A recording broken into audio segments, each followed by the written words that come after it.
Right now, as you sit comfortably watching this, imagine standing in a muddy field in Belgium. The ground beneath your boots is soft, churned up by endless rain. The air smells of gunpowder and sweat. To your left and right are just 600 of your closest comrades, men who have marched, fought, and bled alongside you. Ahead, through the haze of cannon smoke, you see them. 4,000 of the most elite soldiers in human history. They move in perfect formation, step after step, their gleaming bayonets catching what little light the fading evening sky offers. They are Napoleon's Imperial Guard, the undefeated hammer of the French Empire, and they are marching straight toward you. The odds are impossible. 600 men against 4,000 veterans who have never lost a battle. You know the stories of these men. Seasoned killers who have crushed armies across Europe for over a decade.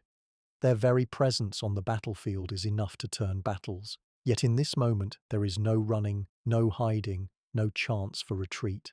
The fate of Europe is about to hinge on what happens in the next 20 minutes. If your line breaks, it is over. Napoleon wins. The dream of French domination across the continent becomes reality. Britain and her allies collapse, and the balance of power tilts forever. But if you hold, if you somehow stand firm against the greatest soldiers in the world, then the story of Europe will change forever. This is not just a fight for survival, it is a fight for history. Welcome to the Sleepless Wars, where we dive into the battles that shaped our world and the stories of those who refused to close their eyes when it mattered most. Before we go any further, let me ask you something. Where are you watching this from? Are you curled up in a cozy bed, watching late into the night? Are you at a desk, procrastinating on something you should be working on? Maybe you're sitting in the quiet with your headphones in, letting history keep you company. However you've arrived here, I'm grateful you have. If you're enjoying this journey already, I'd ask for a small favor. Consider giving this video a like and subscribing to the channel. It helps more than you know. Thank you for being here, thank you for your time, and thank you for keeping history alive with me. Now, a fair warning. This story might keep you awake longer than you planned.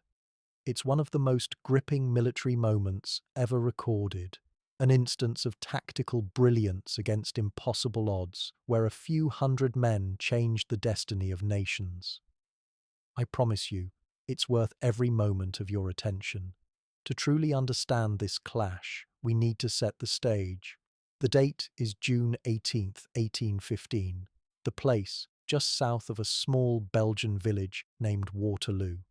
It may look like an ordinary patch of farmland dotted with ridges, farms, and hedgerows, but on this day it becomes the center of the world. For 23 years, Europe has been at war. Monarchies have risen and fallen. Millions have marched, fought, and died. The old order of Europe has been shaken to its foundations, and one man has been at the center of it all, Napoleon Bonaparte. Once the master of Europe, Napoleon was exiled in 1814 after years of relentless warfare finally ground down his empire. But only a year later, he escaped the rocky island prison of Elba with a small band of followers. Landing on the French coast, he marched north, gathering support as he went. Entire regiments switched sides. Officers once sworn to the restored king returned to their emperor without a shot fired. It was a stunning, almost mythic return to power, known as the 100 Days. By the time Napoleon re-entered Paris, France was his again. The rest of Europe reacted in shock and horror. Monarchs, generals, and diplomats who had thought the nightmare over suddenly found themselves facing the most dangerous commander of the age once more. Coalitions were hurriedly reformed, treaties signed, armies mobilized. Britain, Prussia, Austria, and Russia all vowed to bring Napoleon down for good. But Napoleon knew he could not wait for their full strength to assemble. If he struck quickly, he might destroy his enemies before they could unite. The man chosen to stop him was Arthur Wellesley, the Duke of Wellington. Already a legend in Britain, He had built his reputation fighting Napoleon's marshals in Spain and Portugal. Cautious, methodical, and steady, Wellington was the exact opposite of Napoleon's lightning strike style. Yet his enemies had learned that once Wellington picked his ground, he could be almost impossible to dislodge. Their showdown was inevitable. Waterloo was not just another battle. It was the climax of 2 decades of war, a single day that would determine the political destiny of the continent. Napoleon brought with him roughly 72,000 men, hardened veterans who had marched under his eagles for years.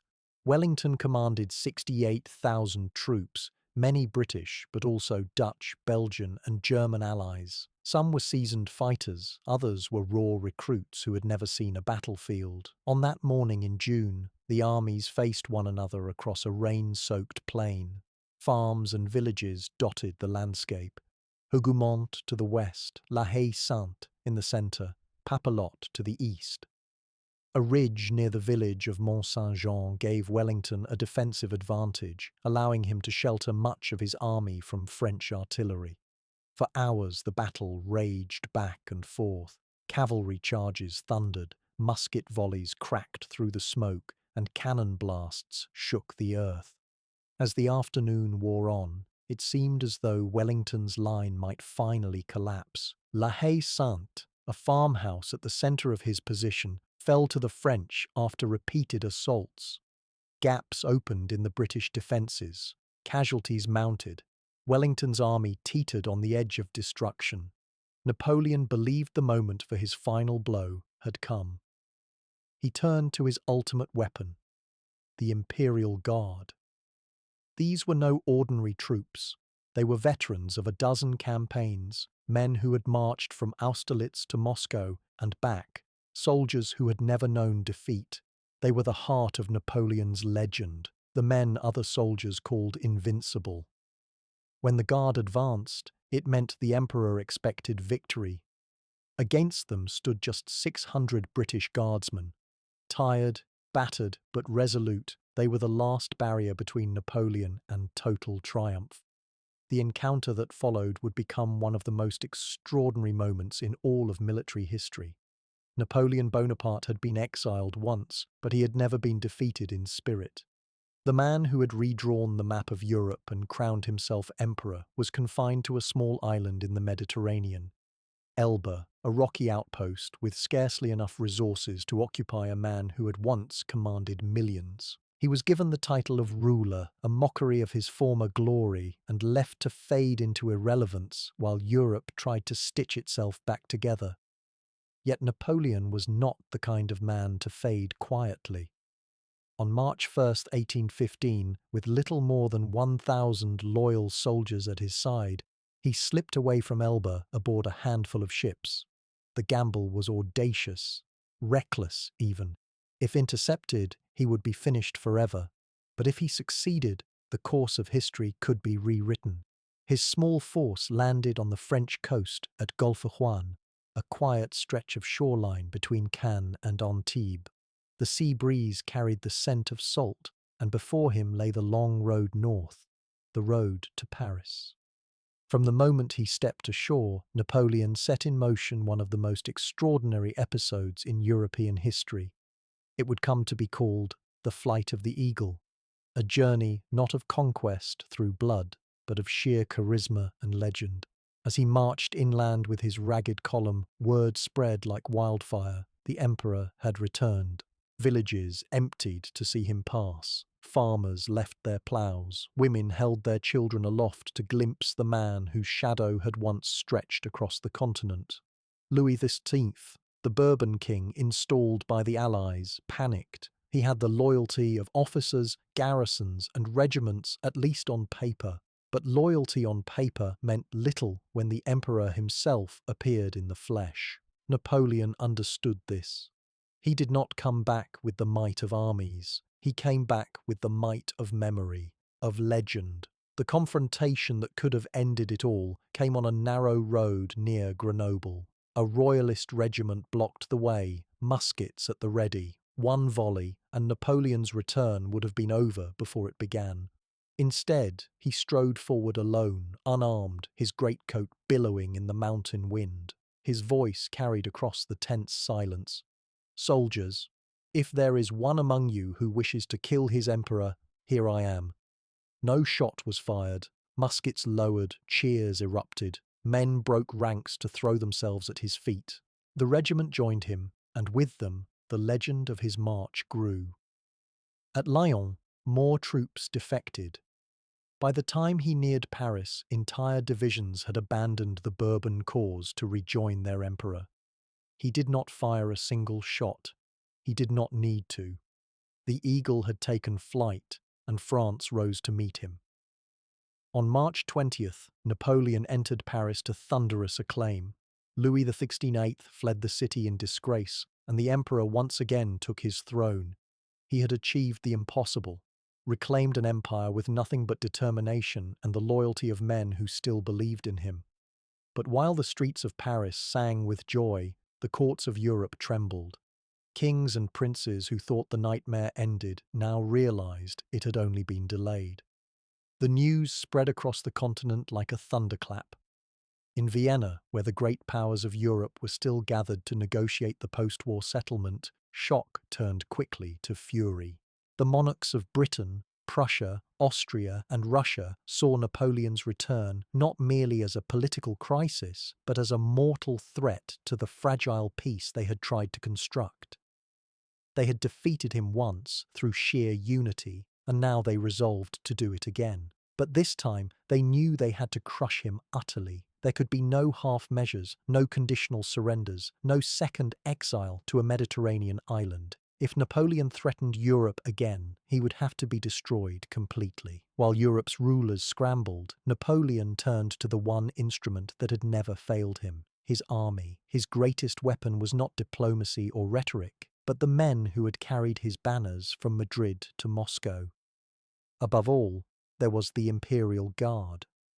The Guard had been born in 1804, the year Napoleon crowned himself emperor in Notre Dame Cathedral. It was more than an army unit, it was his Praetorian Guard, his chosen elite, his symbol of invincibility. The men of the Guard were not fresh recruits or green conscripts. They were veterans hardened by fire, men who had survived campaigns across Italy, Egypt, Austria, Prussia, Spain, and Russia.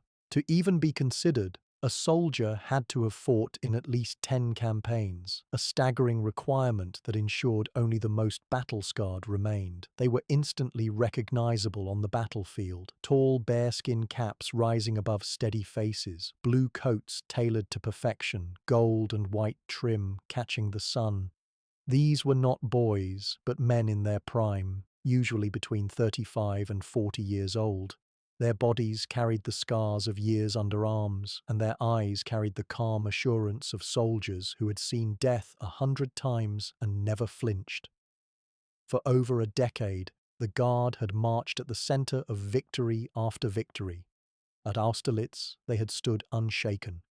At Wagram, they had turned the tide.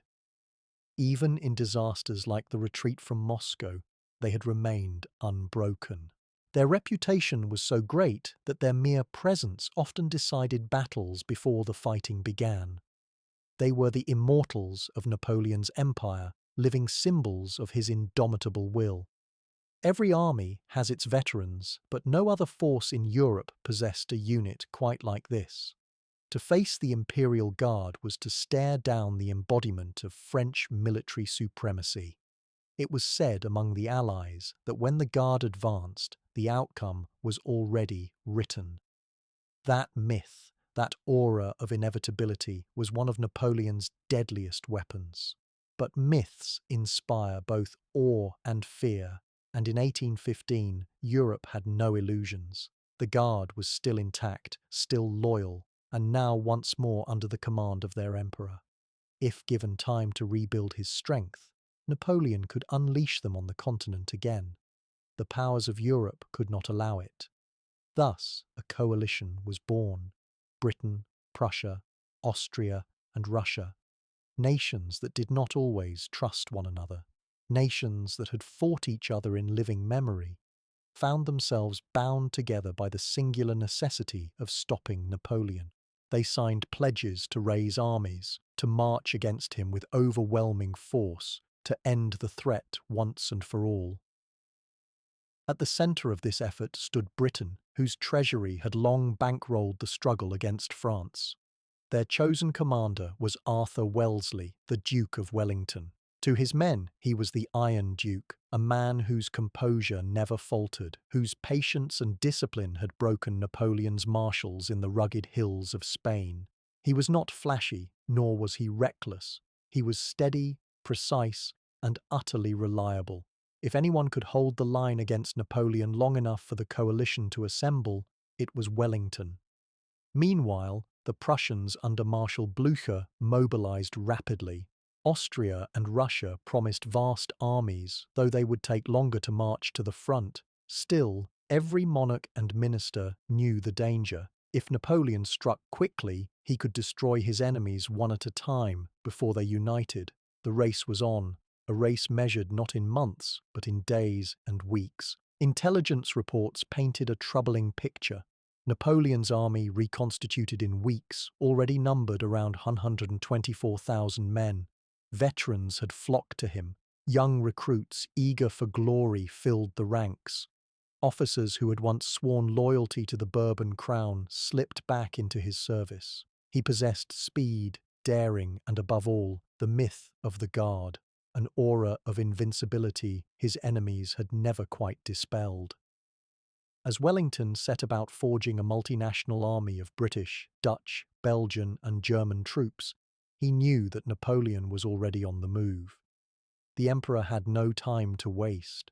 His enemies were gathering, but if he could strike first, perhaps he could snatch one last decisive triumph. The stage was set for the confrontation to come, but before battle could be joined, each commander had to prepare his ground.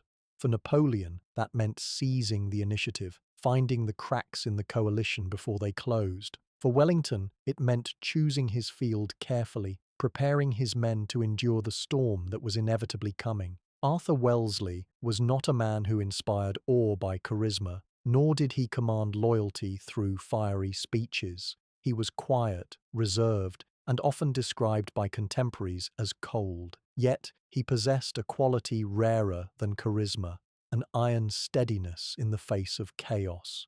His soldiers trusted him not because he promised glory, but because he delivered survival. In an age when generals were often reckless, Wellesley had earned the nickname the Iron Duke for one simple reason: he never lost a battle. His rise to prominence came in Spain and Portugal during the long and grinding Peninsular War. There, for 6 hard years, he fought against Napoleon's best marshals, Massena, Soult, Marmont, and others, on terrain that favoured ambushes, sieges, and brutal attrition. Where others might have thrown men away in rash assaults, Wellesley fought with patience. He studied his ground, used the landscape like a weapon, and forced his enemies into mistakes. Time and again, French columns marched confidently into Iberian valleys, only to find themselves shattered by his carefully laid defences. By the time he returned to Britain, he was already a living legend among his men, the general who always knew exactly where to stand and when to strike. Wellington understood something essential about Napoleon. The emperor thrived on speed and disruption. Napoleon's genius lay in moving faster than his enemies, breaking their cohesion before they could unite, and overwhelming them with relentless pressure. To defeat such a man required not only courage, but patience, restraint, and a willingness to endure punishment until the right moment arrived. In the Iron Duke, Napoleon would meet a commander as methodical as he was audacious. Wellington himself once remarked that Napoleon's presence on a battlefield was worth 40,000 men. It was not exaggeration, but a recognition of the psychological force Napoleon exerted over his troops and his adversaries. He knew morale could win battles as surely as musket fire, and he respected the emperor enough to never underestimate him. Yet for all of Wellington's experience, The task before him in 1815 was unlike anything he had faced before. He commanded a total of 68,000 men. On paper, that number looked impressive, but numbers alone deceived. Of those, only around 25,000 were tempered British regulars, the hardened veterans of the Peninsular campaigns, men who had stood shoulder to shoulder against the French and proven their worth in smoke and blood. The rest were drawn from across Europe, Dutch, Belgian, and German contingents hastily assembled in the wake of Napoleon's return. Many of these soldiers were young, inexperienced, or untested in real combat. Integration was no simple matter. Language barriers created confusion in orders. Discipline varied wildly from unit to unit. Some had once fought for Napoleon and only recently sworn loyalty to the coalition, raising doubts about whether they would stand firm when the pressure came. Even among the British, there was unease about depending on allies whose courage had yet to be proven. Wellington knew his army was a patchwork, one that might unravel under the stress of battle if he was not careful. This was his challenge, to take a mixed force, weld it into something that could withstand Napoleon's veterans, and buy enough time for the Prussians under Blucher to arrive. Time was his ally, but only if he could hold his ground. Everything depended on choosing the right battlefield.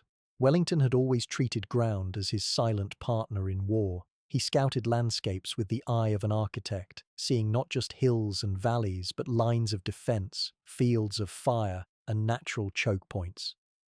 To him, the terrain was as important as the men who fought upon it.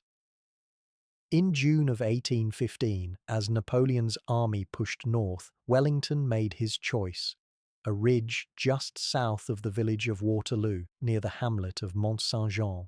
At first glance, the ridge was nothing extraordinary. A gentle rise running east to west, sloping down toward open fields. But in the eyes of a defensive genius, it was perfect. By placing his men on the reverse slope, hidden just behind the crest, Wellington could shield them from French artillery. The cannonballs and shells that would tear apart exposed formations would instead whistle harmlessly over the heads of his troops or bury themselves in soft earth. The ridge also allowed him to conceal his numbers, denying Napoleon an accurate picture of his strength until it was too late. The ridge itself was only part of the equation. Scattered across the landscape were key strong points that could anchor his line. To the west stood Hougoumont, a large walled farmhouse and estate surrounded by orchards and gardens. Fortified and held by determined infantry, it would serve as a bastion on his right flank. In the centre lay La Haye Sainte, another farmhouse, smaller but equally vital, positioned just forward of the ridge. Whoever held it would control the approaches to the heart of Wellington's line. To the east was Papelotte, another farm that guarded the left flank and the road toward the Prussian army. Each position would become a fortress, garrisoned by hand-picked men, designed to slow and bleed the French no matter how many times they attacked. The true key, however, was the road that ran north behind the ridge, the Brussels road. If Wellington held it, he kept open his lifeline to the Belgian capital, to reinforcements, to supplies, and to retreat if necessary. If Napoleon seized it, the coalition army would be cut off, trapped between the French and destruction. The entire battle, in many ways, revolved around this single strip of dirt and stone. Wellington's choice of Mont-Saint-Jean reflected not only tactical brilliance, but a deep understanding of his own army's limitations.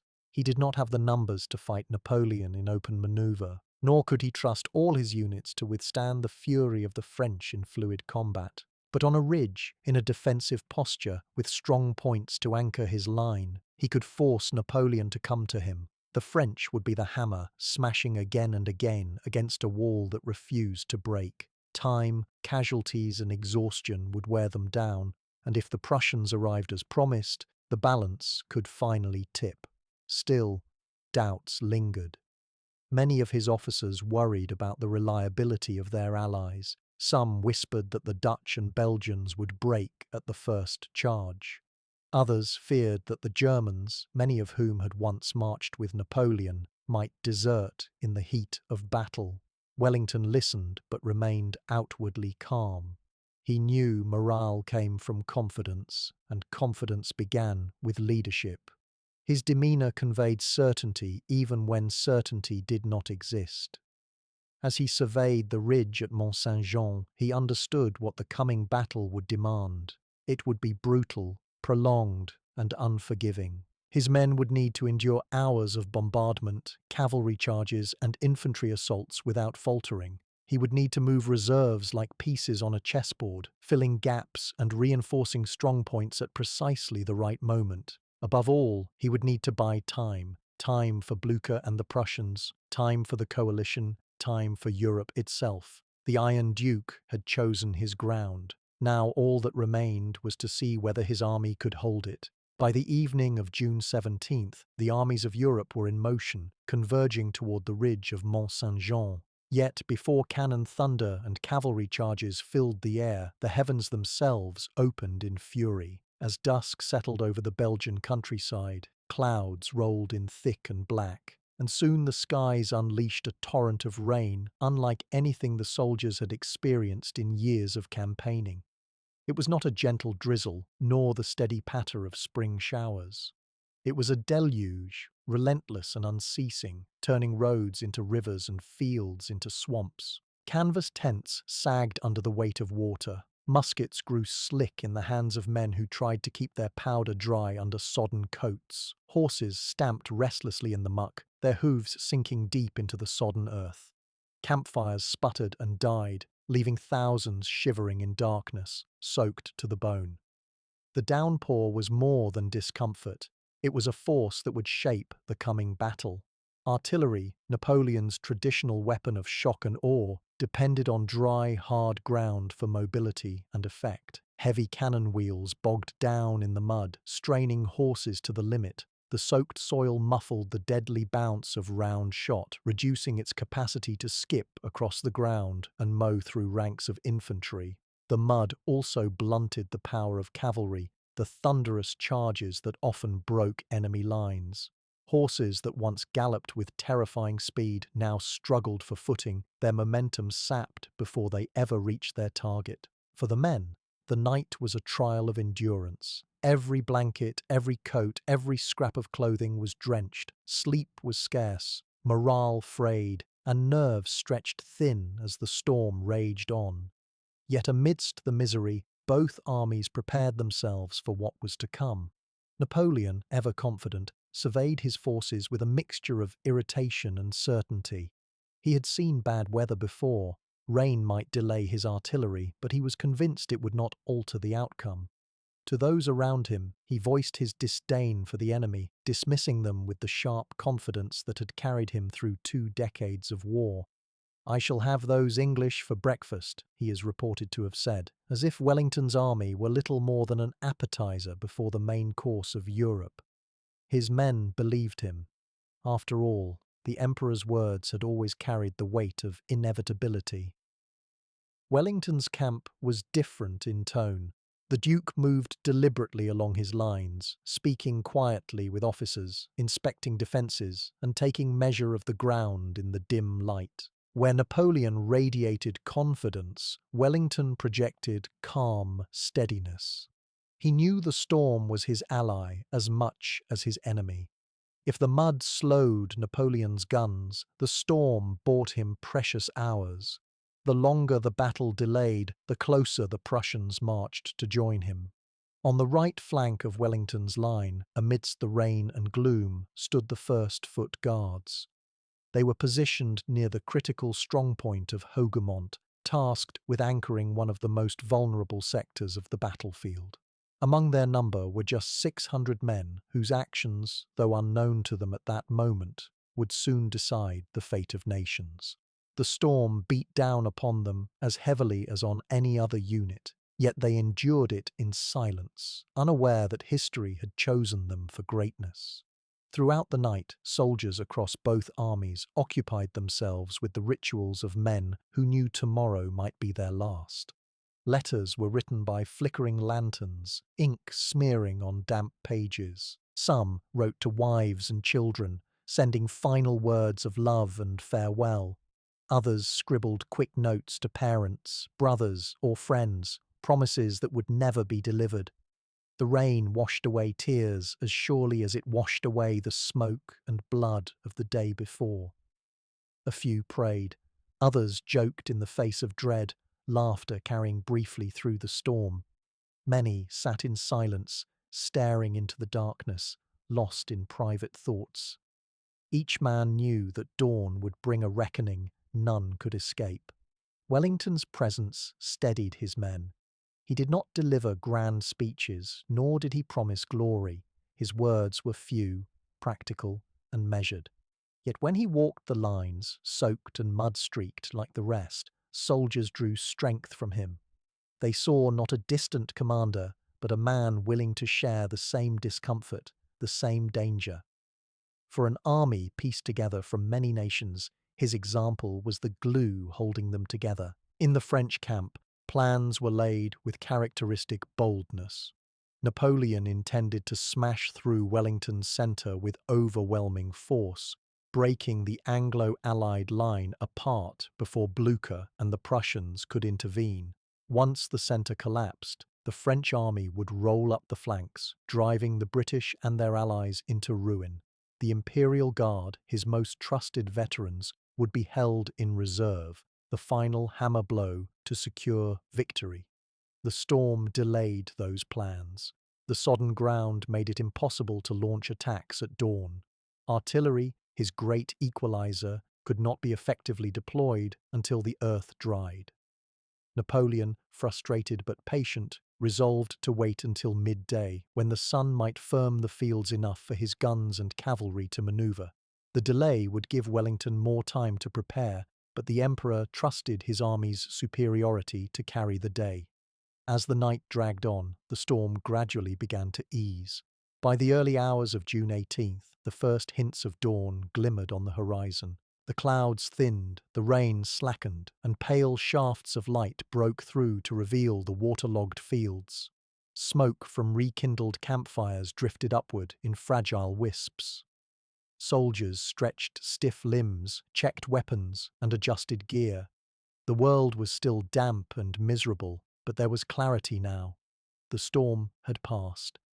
Ahead lay a battlefield soaked in mud and shadow, a stage upon which the fate of Europe would be decided. For the men of both armies, the long night of rain was over. The day of battle was about to begin. The sun climbed higher over the ridge of Mont Saint-Jean, burning mist from the sodden fields and glinting on bayonets, muskets, and cannon barrels. What hours earlier had been a sea of mud and misery was now the stage for Europe's reckoning. As the ground firmed beneath their boots, Napoleon gave the order. Across the French line, gunners leapt into motion, horses strained against harnesses, and a great iron chorus prepared to sing. The Emperor had assembled a grand battery, 80 cannon drawn together into a single concentrated fist of destruction. Each piece was loaded with care. Gunpowder rammed down slick barrels, round shot hefted into place. Then, with a signal, fire erupted along the line. The earth convulsed with the thunder of metal. 80 muzzles belched smoke and flame, the recoil shoving cannons backward in violent jolts. Iron shot screamed across the field, cutting low arcs toward Wellington's ridge. The very air seemed to tremble as the bombardment began, each blast followed by another, the rhythm of destruction rolling without pause. To the French soldiers watching, it was a sight to inspire certainty. How could any army endure such a storm of fire? To the men of Wellington's army, it was terror made manifest. Shells howled overhead, smashing into earth, tearing through hedges, striking with sickening force. Some men were torn apart where they stood, others flung aside like rag dolls by exploding shells. Yet most survived, hidden by Wellington's careful positioning. The Duke had deliberately placed his men on the reverse slope of the ridge. just out of sight, just out of reach of the worst effects of the cannonade. To Napoleon's gunners, the target seemed clear. Smoke, soil, and shattered turf marked where their shots landed. But most of their fire passed harmlessly over the ridge, their victims far fewer than they imagined. The deception was working. The French believed they were breaking the enemy line. In truth, Wellington's army crouched safely behind the crest, waiting, grim and silent. For nearly an hour the bombardment raged. It was as much psychological warfare as physical destruction. Every shot was designed to grind down nerves, to weaken resolve before the infantry ever advanced. Smoke hung thick across the field, mingling with the haze of powder. The noise was unrelenting, a drumbeat of thunder that made conversation impossible. Men pressed hands against their ears, felt the vibrations in their chests, and stared at the sky as dirt rained down from near misses. While the Grand Battery roared, Napoleon set in motion a diversion. On the French right, troops surged forward toward the chateau of Hougoumont. At first glance, it was a simple outwork, a walled farmstead of little strategic value. In truth, it was bait, a point designed to draw Wellington's reserves away from the centre, to thin the line where Napoleon intended to break through. The assault began with skirmishers pushing through orchards, musket fire snapping as they advanced. Soon, entire battalions joined, rushing at the walls, trying to force the gates. The defenders, British guardsmen, poured musket fire from windows and loopholes, cutting down attackers before they reached the courtyard. The air filled with smoke, shouts, and the screams of the wounded. Fighting spilled into the gardens and orchards. Men grappled hand to hand with bayonets, clubs, and bare fists, trampling vegetable plots and climbing over toppled hedges. At one point, French troops forced open the gates and surged into the courtyard itself, only to be cut down in a brutal counterattack that slammed the doors shut behind them. The survivors were left trapped and slaughtered in a space no larger than a barnyard. What Napoleon had intended as a distraction became an inferno of commitment. The guards refused to yield. Every attack failed.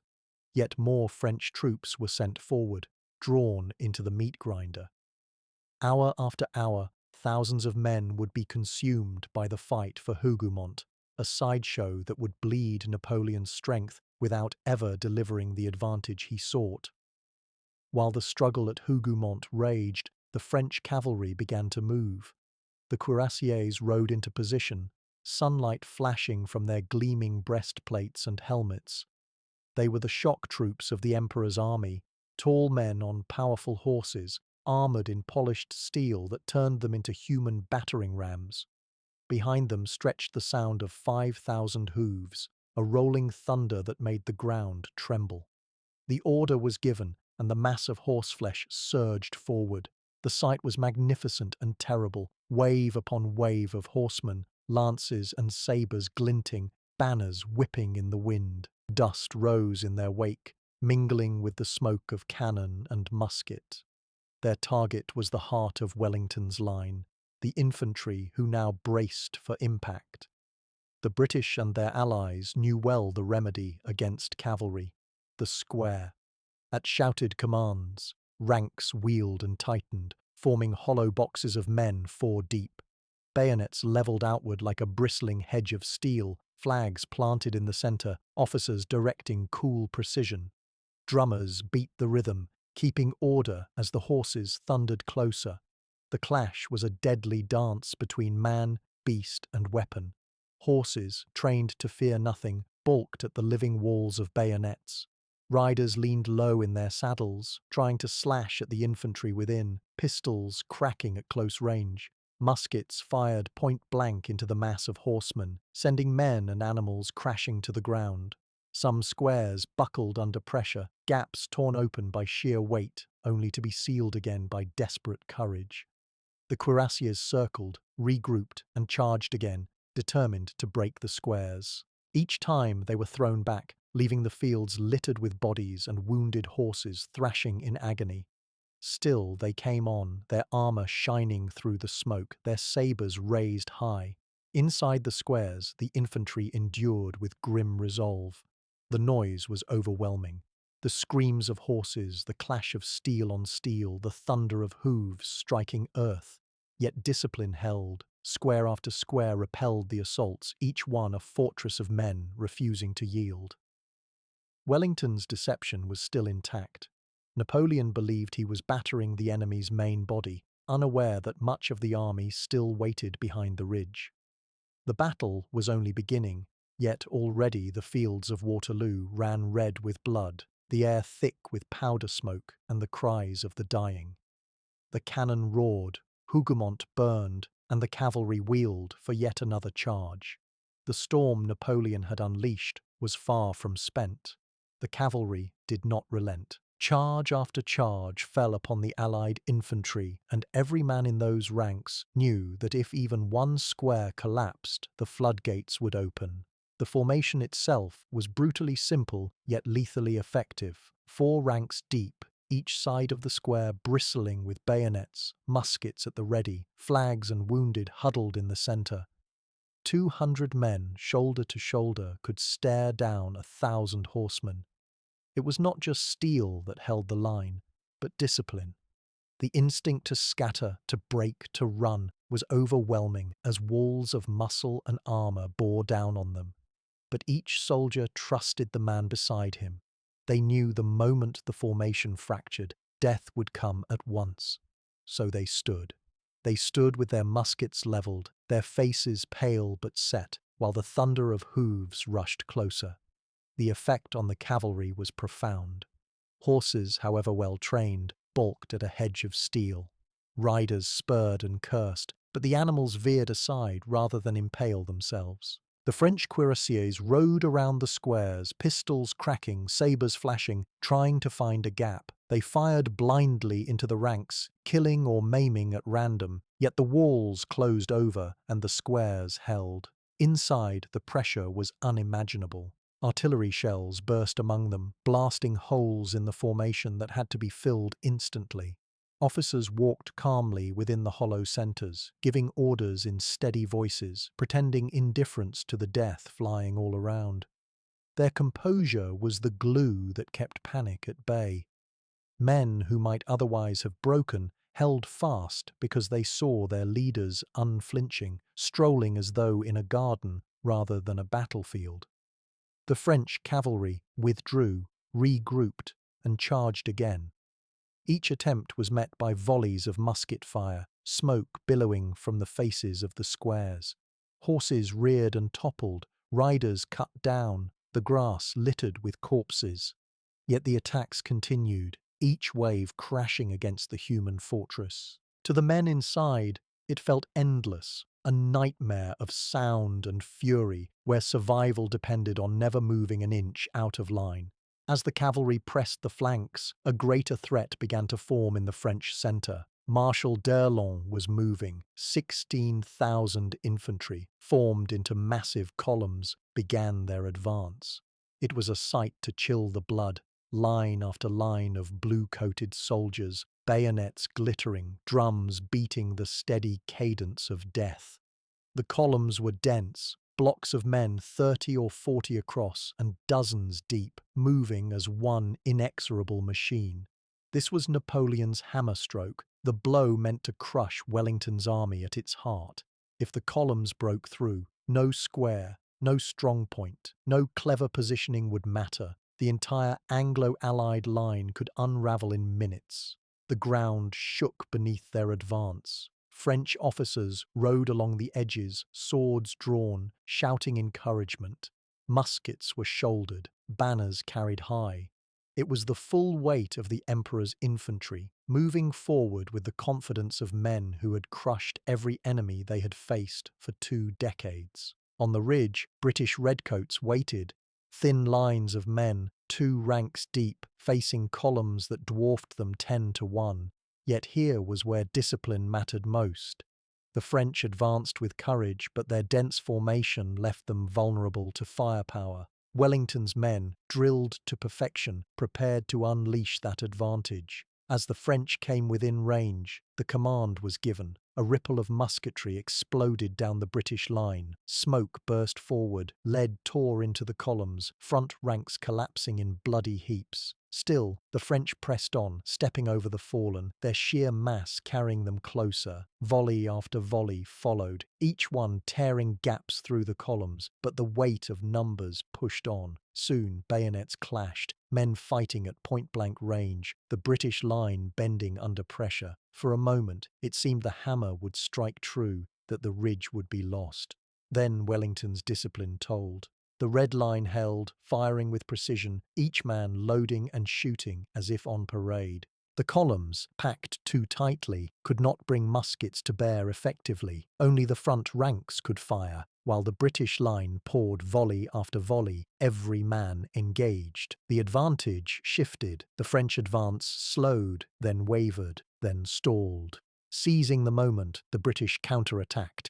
Cavalry surged forward.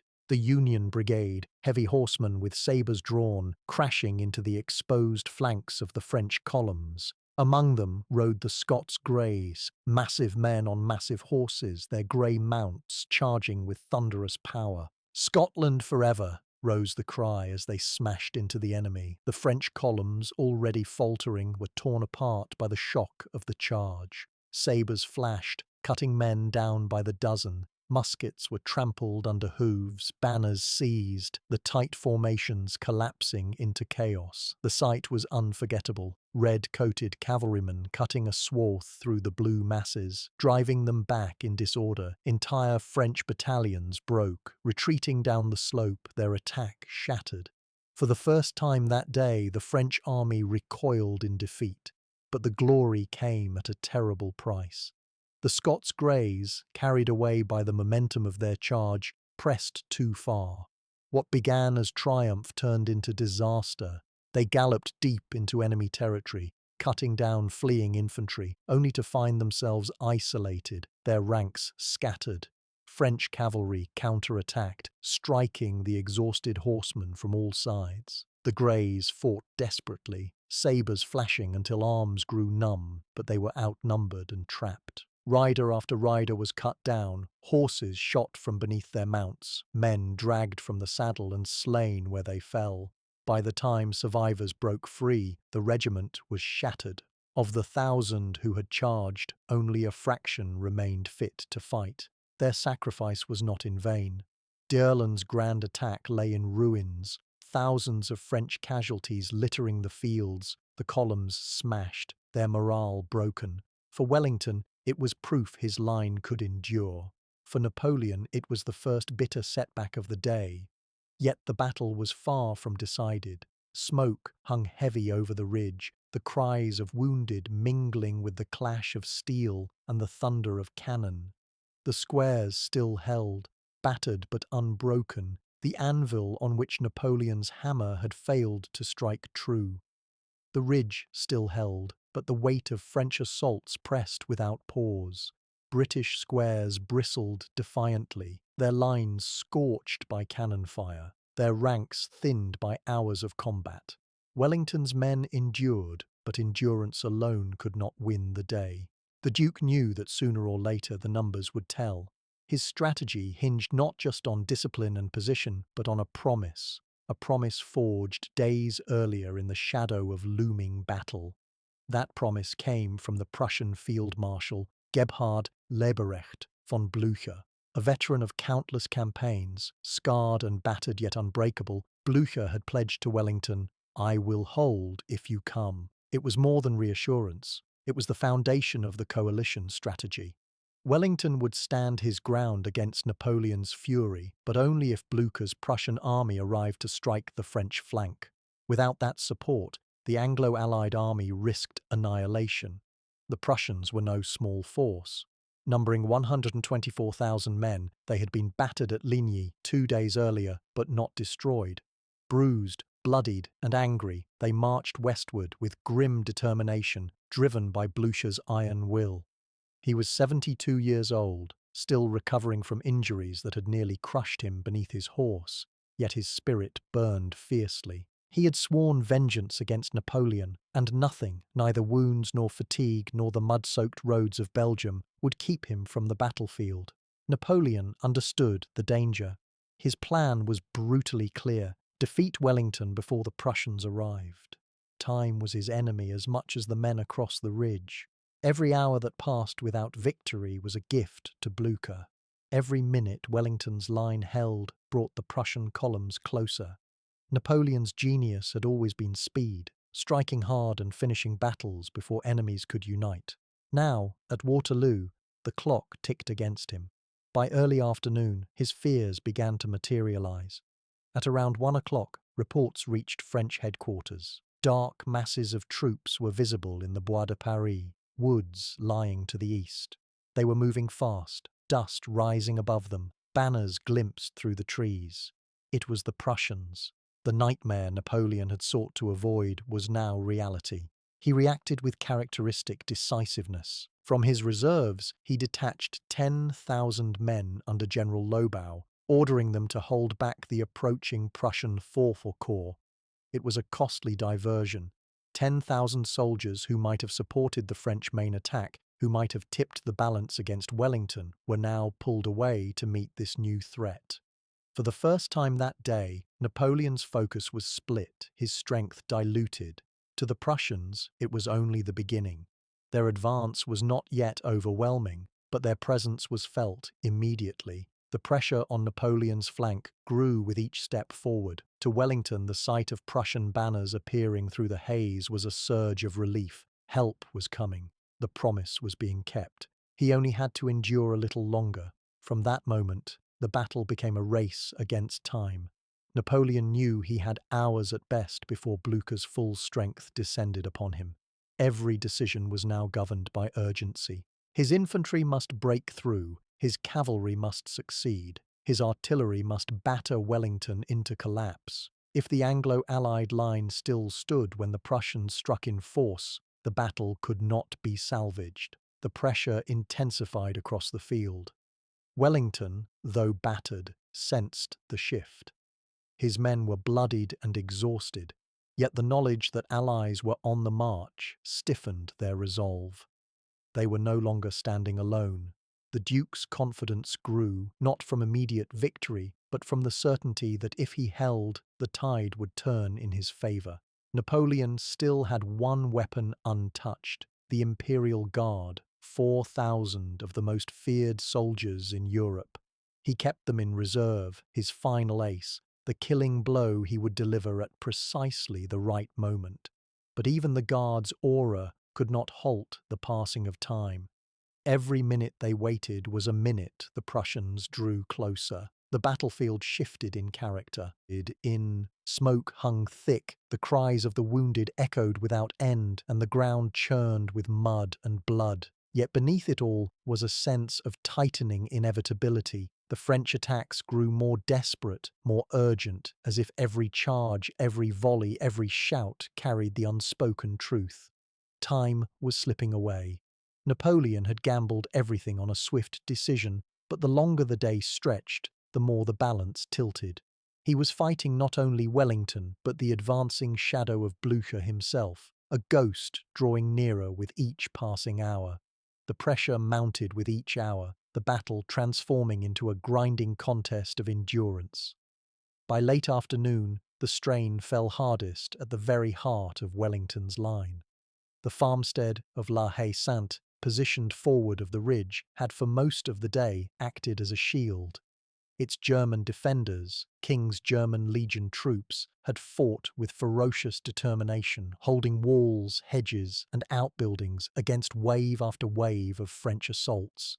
Yet even bravery has limits. Ammunition dwindled, muskets grew hot from constant firing. One final push broke through, French infantry pouring over the walls and swarming the defenders. La Haye-Sainte was lost. The fall of the farm created a gaping wound. French artillerymen wasted no time. Guns were dragged forward, mud sucking at wheels, horses straining against harness. Within minutes, cannon that had once fired from afar were positioned barely 300 yards from Wellington's centre. The range was devastatingly short. Grape and round shot tore into the ridge, ripping through clustered ranks, exploding bodies into fragments. Whole files of men vanished in each blast, the air filled with shrieks and smoke. The Anglo-Allied line groaned under the pressure. What had seemed a strong position now felt perilously thin. The French hammered at the breach, infantry columns advancing with renewed confidence, artillery fire raking the ground without pause. Officers barked orders, drummers beat frantic rhythms, and the tide surged against the ridge. For a moment, defeat did not just seem possible, it seemed inevitable. Wellington himself felt the crisis. Riding along the line, he saw his army stretched to the breaking point. Casualties mounted everywhere. Some battalions had been reduced to half their strength, their flags still waving above ranks that had dwindled to little more than companies. Men fought on with bayonets blackened by powder, tunics shredded, faces streaked with sweat and blood. The Duke's presence was everywhere. He spurred his horse across the ridge, appearing where the line wavered, steadying officers, encouraging the men. His calmness was almost unnatural, his words cutting through the roar of battle. To one cluster of wavering redcoats he remarked with cool precision, "Hard pounding, gentlemen, let us see who pounds the longest." The phrase was not bravado, but a statement of reality. The struggle was about endurance, about who could suffer the greater punishment without breaking. For the soldiers who heard him, those words carried weight beyond any musket volley. If their commander could speak with such composure in the midst of chaos, then they could hold a little longer. The line bent, but it did not collapse. The French pressed harder. With La Haye Sainte in their grasp, they poured men and fire into the centre, straining to pry open the hinge of the Anglo-Allied defence. Artillery blasted gaps, infantry surged, cavalry probed for weakness. Smoke rolled across the ridge, blotting out the sun, turning daylight into a twilight world of fire and thunder. Still, Wellington endured. He shifted reserves where he could, though few remained. The thin red line stretched thinner with each assault, yet somehow it still repelled the tide. The British, Dutch, Belgians and Germans fought side by side, units intermixed, language barriers forgotten in the common cause of survival. Men fell, ranks closed, and the ridge continued to hold by sheer willpower.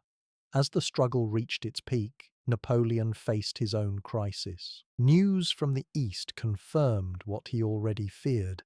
The Prussians were now fully engaged. Around 6 in the evening, Blücher's men struck hard at the French right flank. Lobau's 10,000 could not hope to stop the mass of Prussians pressing forward. Napoleon had run out of time. The battle was no longer one front, but two.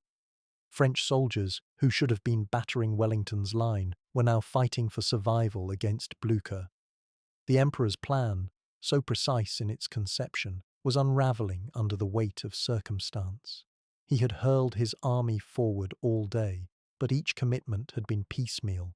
Columns here, cavalry there, resources fed into the fight without ever delivering the decisive blow. Now only one force remained untouched, the Imperial Guard. They were his last reserve, the living legend of France, 4,000 veterans who had never known defeat. Napoleon had held them back for the final stroke, the moment when all else failed. That moment had now arrived. The Emperor looked upon a battlefield littered with the wreckage of his earlier assaults. Hougoumont burned, La Haye Sainte lay captured but costly, cavalry squadrons were shattered, infantry divisions bled white. To the east, the Prussians advanced inexorably. At the centre, Wellington still clung stubbornly to the ridge. The choice was stark. Either commit the Guard to smash the British line once and for all, or watch the battle collapse under Prussian weight. It was the ultimate gamble, the last throw of the dice in a day of unrelenting struggle. Smoke swirled, drums rolled, and the Imperial Guard began to prepare.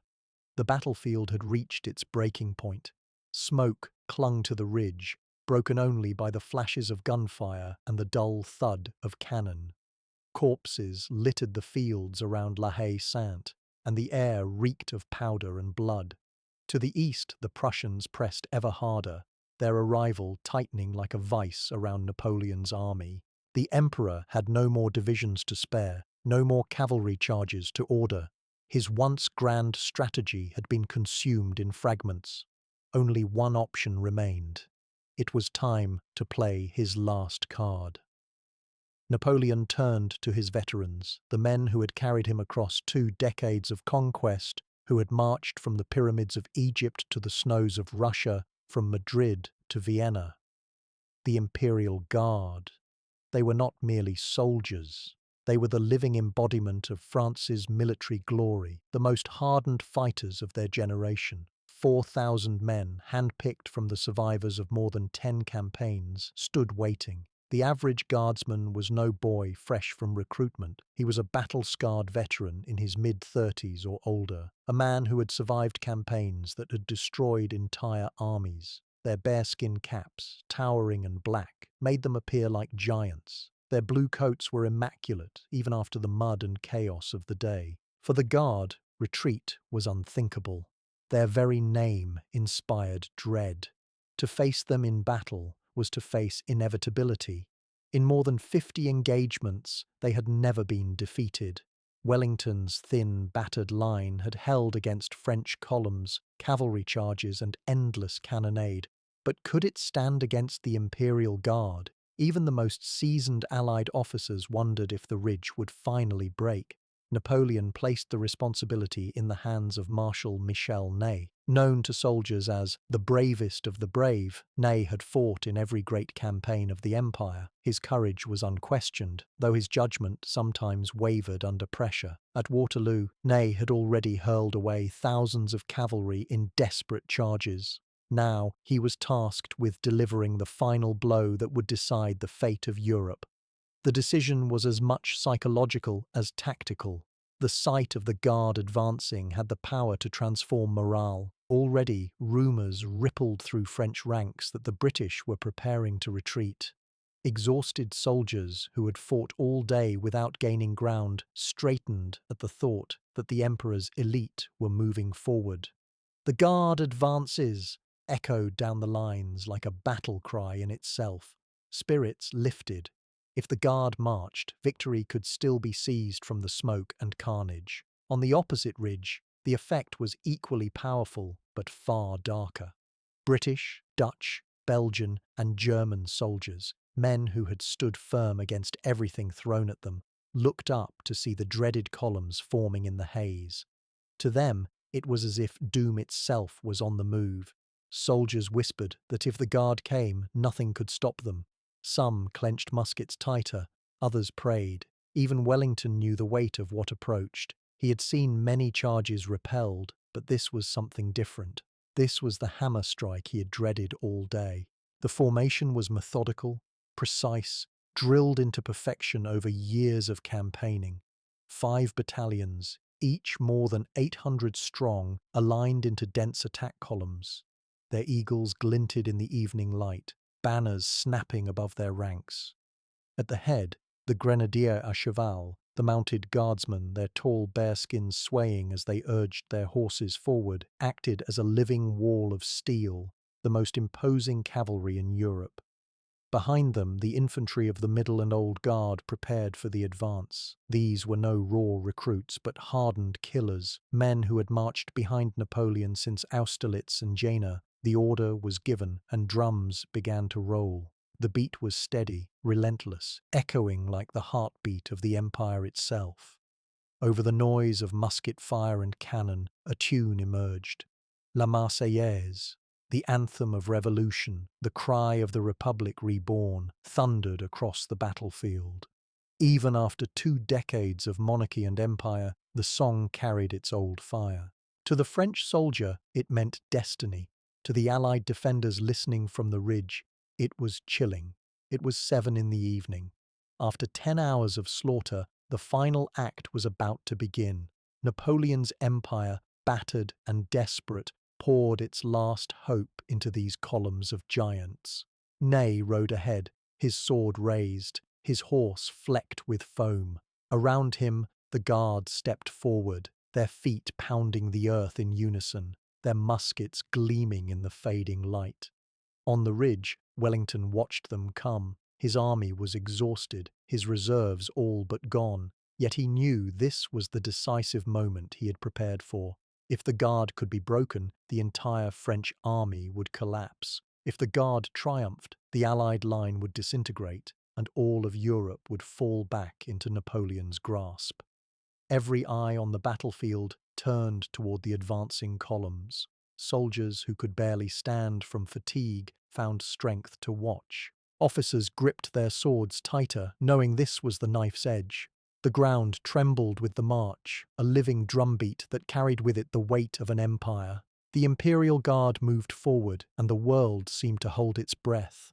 The Imperial Guard stepped forward, their boots sinking into the mud, each man moving with a precision born of years of drilling and countless battles. Smoke clung to their faces, curling from the cannons and muskets that had fired incessantly for hours. The field was a mire of churned earth and blood, and the smell of powder hung thick in the air. As the columns advanced, the French soldiers felt the weight of history upon them, the expectation that they would succeed where others could not, that they would crush the defenders before them. What they did not know was the truth of the ground ahead. Wellington had prepared meticulously, understanding that the ridge itself could become a weapon in skilled hands. From behind the slope, many of his troops were concealed, their red coats blending with the mud and smoke. Artillery positions were carefully masked, muskets loaded and ready. Every Allied soldier in the first line knew their role: hold the illusion of weakness, entice the guard into the trap, and wait for the precise moment to strike. As the French columns pressed forward, their eyes fell upon what appeared to be an exposed enemy. British light troops skirmished at the front, firing sporadic shots, then retreating in good order toward the ridge. To the guard, it seemed as if Wellington's men were crumbling under the pressure of French superiority. Confidence surged through the advancing soldiers. These were veterans, accustomed to victory, yet the sight of a line that seemed ready to break was intoxicating. The pace quickened. The columns remained disciplined, drums beating steadily, muskets ready but bayonets lowered. The guard moved as a single living organism, each battalion a perfectly measured piece in Napoleon's final gamble. The terrain played its part. The ridge at Mont-Saint-Jean was not a sheer slope, but its reverse slope provided a hidden advantage for Wellington. From the French perspective, the crest seemed lightly held, a weak point in the enemy line. The gentle incline would tire the advancing troops, forcing them to move uphill through mud and debris, while offering minimal cover from the cannon and musketry that lay in wait. Every rise and hollow had been studied by Wellington in advance. This was not a blind gamble. It was a calculated setup designed to maximize the impact of his remaining reserves. As the guard neared the ridge, artillery from concealed British positions began to open fire. Cannonballs tore into the ground, throwing mud and debris into the air, rattling over the advancing ranks. Mortar shells exploded, sending shock waves through the columns. The French soldiers adjusted, their experience carrying them through the first shocks. They were seasoned warriors, unflinching in the face of fire, but even they began to notice the subtle changes in terrain. Every step forward seemed to be guided into channels that had been planned for them, valleys where their momentum could be checked and controlled. The first skirmishers of the British line fell back deliberately, retreating toward the ridge as if in disarray. It was a carefully rehearsed maneuver. Their withdrawal was orderly, measured to maintain the illusion of panic. The guards' advance seemed unstoppable. They believed themselves on the brink of breaking Wellington's line. Confidence surged again, with each man thinking that their legendary reputation would carry the day. In reality, they were entering the heart of a trap. Wellington's strategy was simple yet deadly. He had positioned his most reliable troops, the first foot guards, in perfect concealment behind the crest. They were unseen, their presence betrayed only by the occasional flash of a musket barrel or the faint glint of a bayonet. Each man understood his role. Let the enemy advance into the kill zone, maintain discipline under fire, and strike with coordinated precision. The guards were fresh, their strength undiminished by the earlier chaos of the battle. The geography was crucial. The final assault site was chosen for maximum effect. A shallow valley, hemmed on either side by small rises, funneled the guard into a narrow front. They could not easily deploy in wide formations without breaking cohesion, making them vulnerable to concentrated fire. Artillery on either flank could sweep the advancing columns, while hidden infantry awaited at the apex of the slope to deliver devastating volleys. The trap was now set. From their position, the British observers watched as the Guard continued their march. Their steps were confident, drums still beating, muskets resting but ready. The soldiers in the front ranks, including the grenadiers à cheval, were mounted, their height and imposing bearskins lending an air of inevitability. It was a fearsome sight, a single coordinated force moving as one, disciplined, unstoppable, or so they believed. Wellington himself moved quietly along the ridge, observing the approaching columns. Every detail mattered. Timing, placement, and morale could not be left to chance. He checked signals, adjusted small units, and whispered orders to officers at the front of his hidden lines. Each man under his command knew the exact moment to fire. The Duke understood that patience would turn the enemy's strength against them. The Guards' advance continued, the valley stretching before them like a pathway to destiny.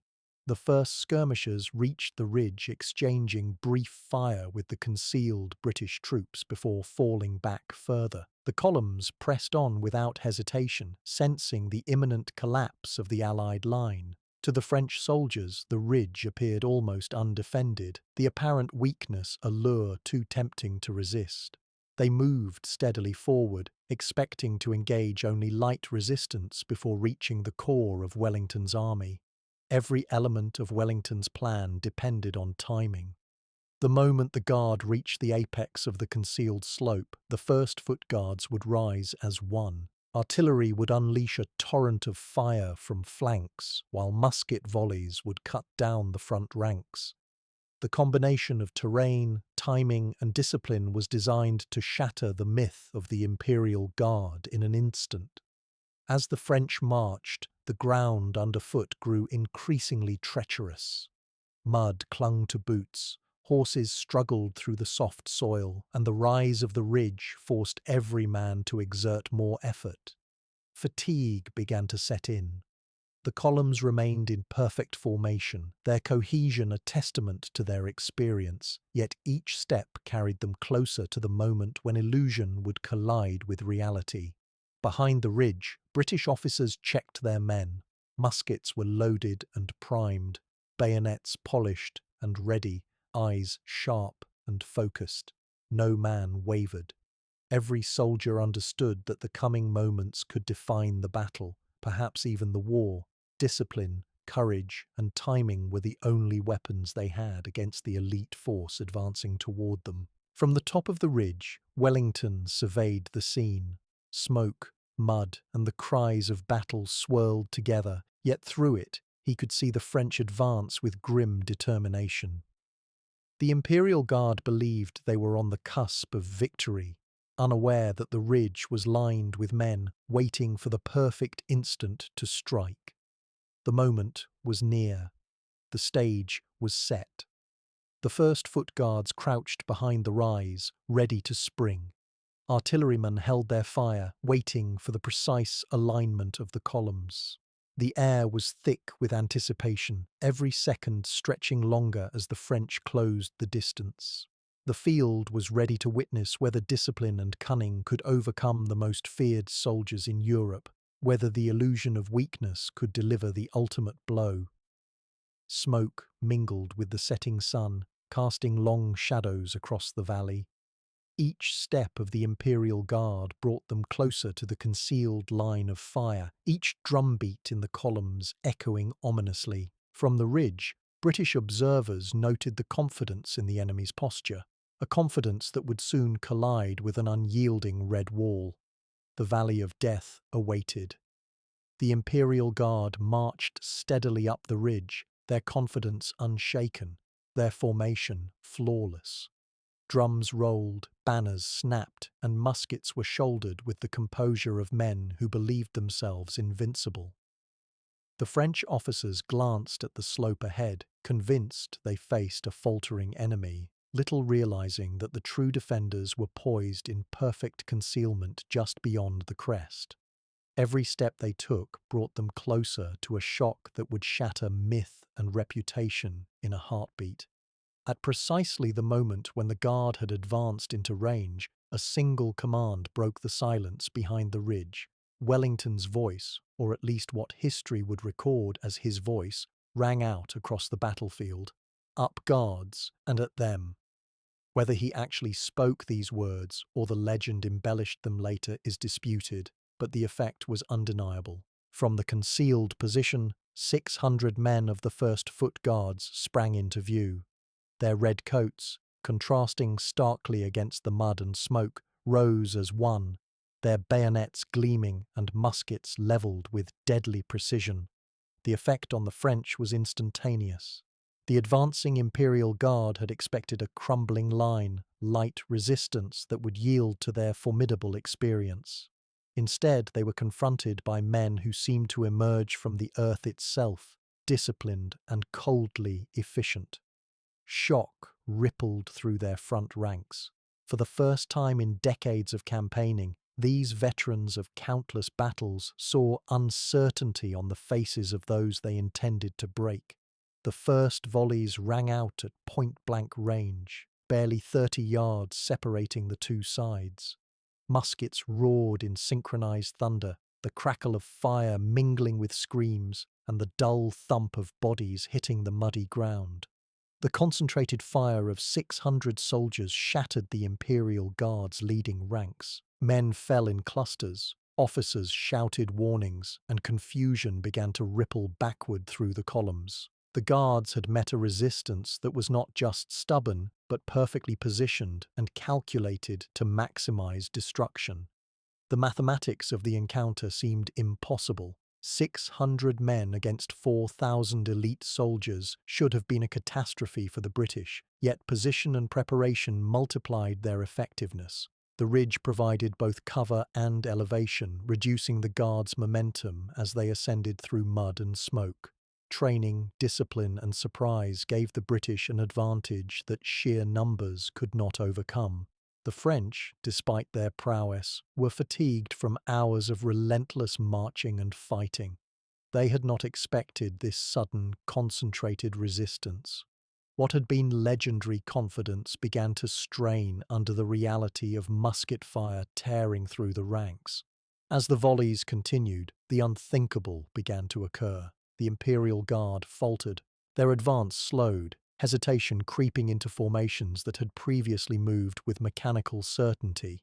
Officers attempted to rally their men, waving swords and shouting commands, but the shock of the British fire, combined with the sudden appearance of disciplined soldiers at their flanks, made cohesion difficult to maintain.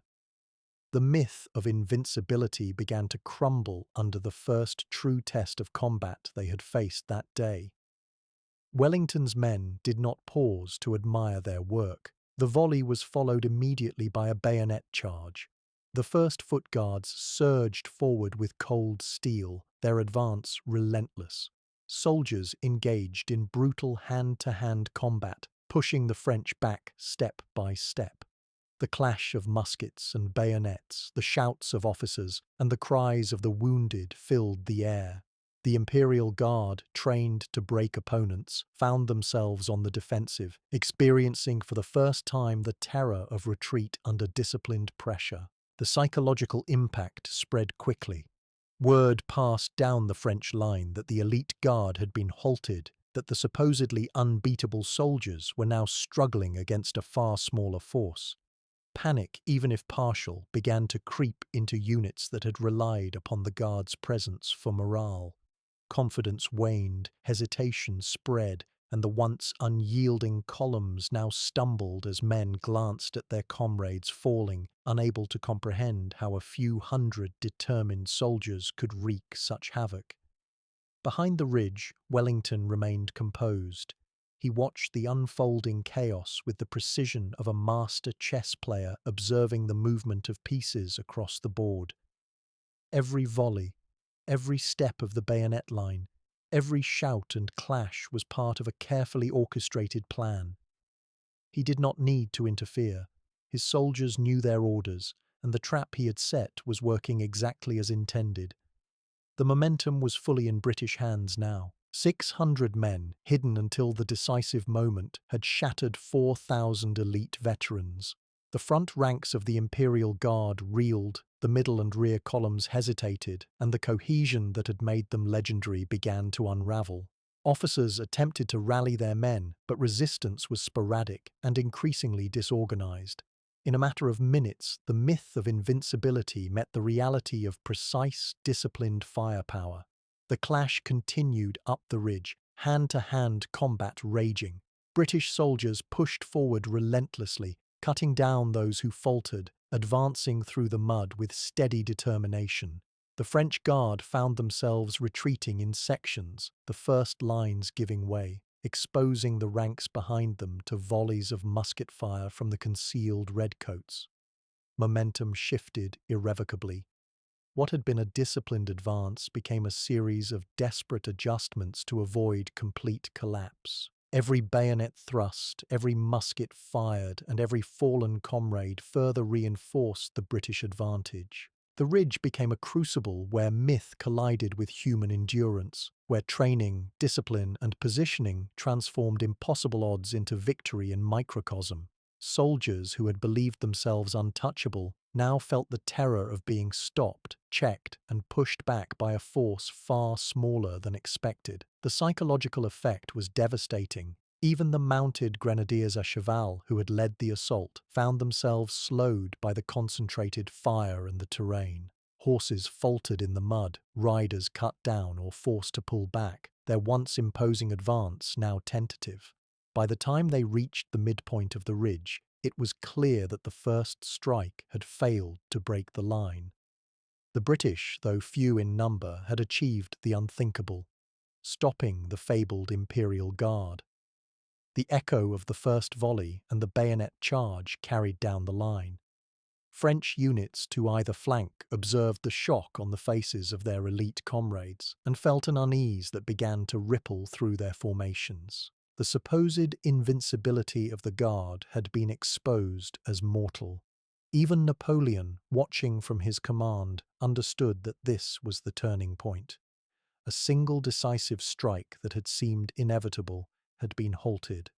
Amid the chaos, British soldiers pressed on relentlessly. Every man of the First Foot Guards understood the stakes.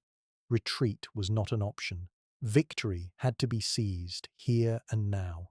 They pushed, struck, and advanced in perfect coordination, exploiting every advantage offered by terrain, concealment, and preparation.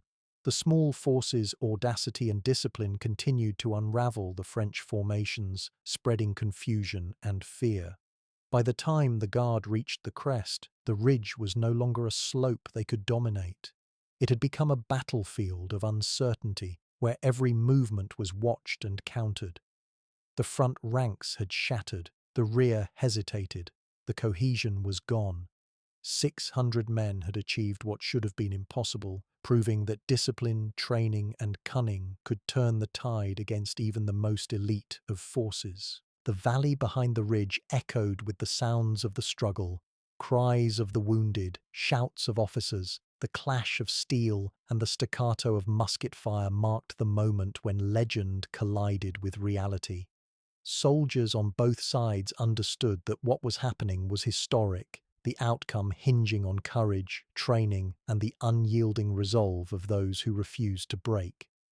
As the British pressed the advantage, the Imperial Guard's first taste of retreat began. Confusion spread backward through their columns. What had been a seemingly unstoppable advance was now slowed, halted, and redirected under pressure. The psychological effect was profound. Where they had expected victory, they now faced resistance that made them doubt themselves, doubt their own legend, and doubt whether they could recover from this first shock. Wellington observed all of this from his concealed position, satisfied with the execution of his strategy. Every detail had unfolded as planned. The hidden first-foot guards had struck at the precise moment, exploiting terrain, concealment, and the enemy's assumptions to maximum effect. The impossible mathematics had been proven. 600 men could indeed halt 4,000 elite soldiers, given the right conditions and discipline. The battlefield, long dominated by noise, confusion, and relentless pressure, now stood on a precipice. The first true collapse of the Imperial Guard had occurred. The psychological impact spread rapidly, not just to the Guard, but to other French units observing the engagement. The tide was turning, and the moment when the myth of invincibility met the reality of human calculation and courage had arrived.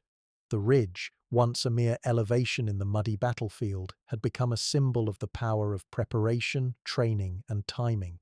600 men of the first-foot guards had revealed themselves, and in doing so had shifted the balance of one of history's greatest battles. The next phase of the confrontation was inevitable. If the Guard had been stopped here, the collapse of French morale and cohesion would soon follow, setting the stage for the decisive moments to come. The battlefield seemed to freeze for a heartbeat, as if the earth itself could not believe what was happening. For the first time in 23 years, the words were uttered that no French soldier expected to hear. The Guard retreats. It rolled across the French lines, carried from mouth to mouth, whispered urgently, and then shouted in panic. The voice of Marshal Ney, shouting orders that had lost their effect, barely carried over the din. Men who had faced death countless times in battle now faltered in disbelief. The legend of the Imperial Guard, the untouchable core of Napoleon's power, was breaking. Panic spread like wildfire. The perfectly drilled columns that had advanced with unshakable discipline just moments ago began to wobble. Officers shouted, but commands became confused and overlapping. Soldiers who had trained together for years found themselves acting independently, trying desperately to fill gaps as their comrades retreated. The unthinkable had happened in minutes. The myth of invincibility had collapsed, and with it, the morale of the French army. The psychological domino effect cascaded down the lines. Where the Guard went, the other units watched, and where they faltered, hesitation rippled outward. The columns on either flank of the main assault began to pause, uncertain of how to react. British troops observed the change with grim satisfaction, yet the first-foot guards pressed the attack without pause. Every volley, every bayonet thrust reinforced the crumbling line of the Imperial Guard. Soldiers pursued relentlessly down the slope, driving the retreating veterans before them. The battlefield, previously filled with the thundering advance of French columns, was now punctuated by desperate withdrawal, the sound of retreating boots blending with cries of the wounded. The fighting retreat of the Guard was an impressive display of discipline in desperation. Even in their panic, they attempted to maintain order, covering one another with fire as they fell back. Yet no amount of skill could counter the precise positioning of the British forces. Each volley struck with devastating effect, and the concentrated pressure forced the Guard to give ground in a steady, grinding motion rather than an organized fallback. The mud and uneven terrain made retreat all the more difficult, turning what was supposed to be a tactical withdrawal into a harrowing struggle for survival. Other French units, watching the famed Guard falter, began to follow suit. Divisions that had stood firm in the morning now wavered, uncertainty infecting their ranks. Officers shouted orders, but their voices carried little authority against the visual collapse of the elite corps. Cavalry units that had charged valiantly now hesitated, unsure whether to push forward or fall back to protect their infantry. The momentum of the battle had shifted decisively. What had once seemed like a contest of attrition had become a rout in all but name. Wellington, ever the calm observer amidst the chaos, sensed the moment of opportunity. The ridge, so meticulously prepared and defended, had fulfilled its purpose. The British forces had turned what seemed an impossible situation into an overwhelming advantage. From his position, he could see the retreating columns, the confusion spreading across the French ranks, and the collapse of morale that had previously seemed impossible. Victory was now within reach, and the Duke's mind calculated the next steps with measured precision. Napoleon, however, refused to accept the reality unfolding before him. The emperor, who had conquered Europe through bold strategy and sheer force of will, rode forward personally, seeking to rally the faltering guard. His presence was meant to inspire courage, to stabilize the retreating ranks and reassert command. He galloped along the broken lines, waving his hand, shouting orders that were increasingly desperate. Yet the legend that had once marched unflinchingly under his command was now fragmented, unable to respond to even the most compelling exhortation. Attempts to rally the guard were partially effective. Small pockets of resistance formed, holding briefly against the relentless British advance, but these efforts were isolated and quickly overcome. The psychological advantage had shifted irreversibly. What had been an elite corps of soldiers moving with confidence was now a series of fragmented groups trying to survive. The French commanders, exhausted and increasingly frustrated, committed reserves in piecemeal fashion, hoping to stabilize the line. Each new unit faced the same challenge. Momentum and morale had abandoned them, leaving the disciplined British troops to dominate the battlefield. Napoleon's personal intervention, however bold, could not change the course of events. The British pursuit was relentless, and the ridge's slope magnified every retreating step into a vulnerable exposure. The remaining elements of the Guard attempted to regroup, but the cohesion necessary for effective counteraction had vanished. The myth of invincibility had been shattered in minutes, replaced by the brutal reality of human limits. Even the most disciplined troops could not overcome fatigue, confusion, and the combined pressure of terrain, concentrated fire, and strategic positioning. The retreating guard became a symbol of the wider collapse.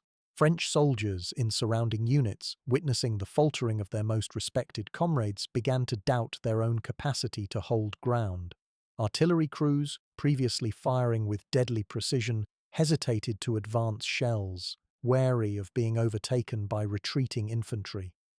Cavalry units that had attempted charges now turned defensively, seeking to protect their own lines rather than continue offensive maneuvers. The once cohesive French army was fragmenting, caught between hope, fear, and the undeniable power of disciplined opposition.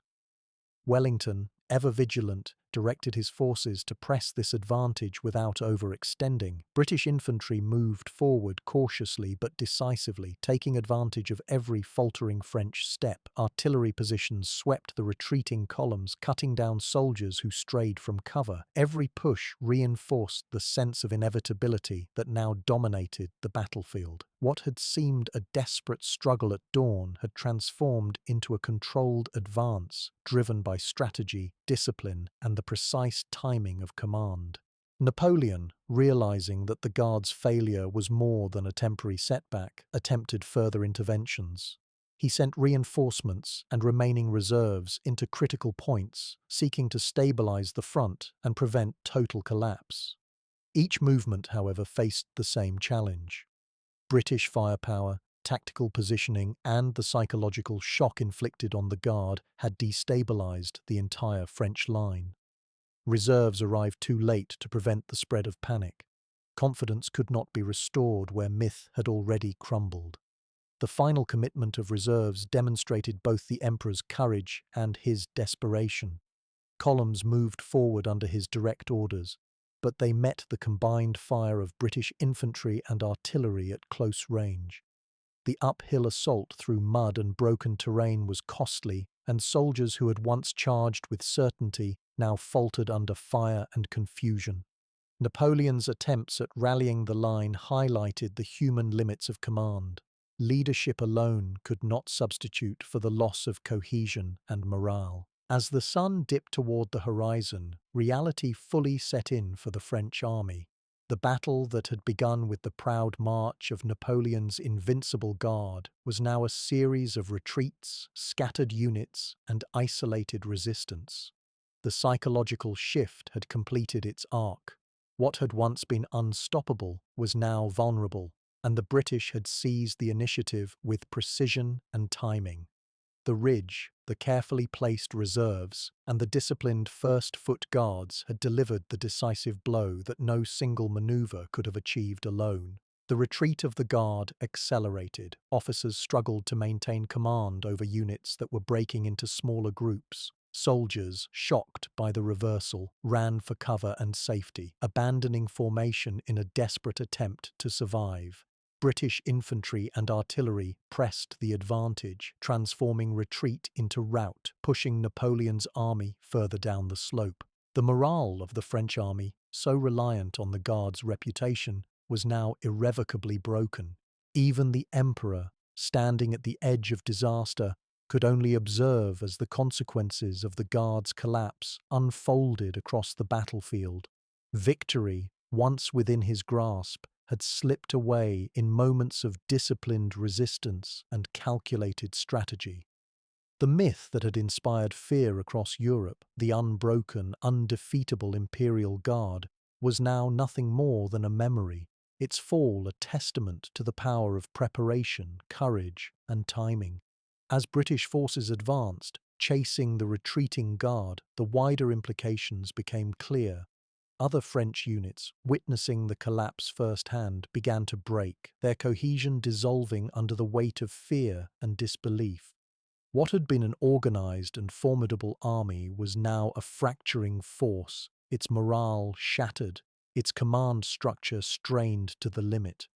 Wellington's calculated patience had transformed into a sweeping advantage, one that would determine the outcome of the battle and ultimately the fate of Europe.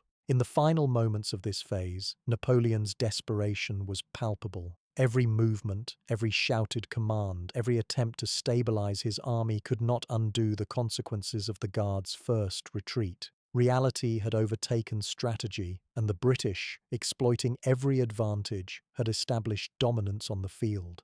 The once invincible Guard had fallen, and with it, the tide of battle turned decisively. The collapse of the Imperial Guard marked the end of a legend.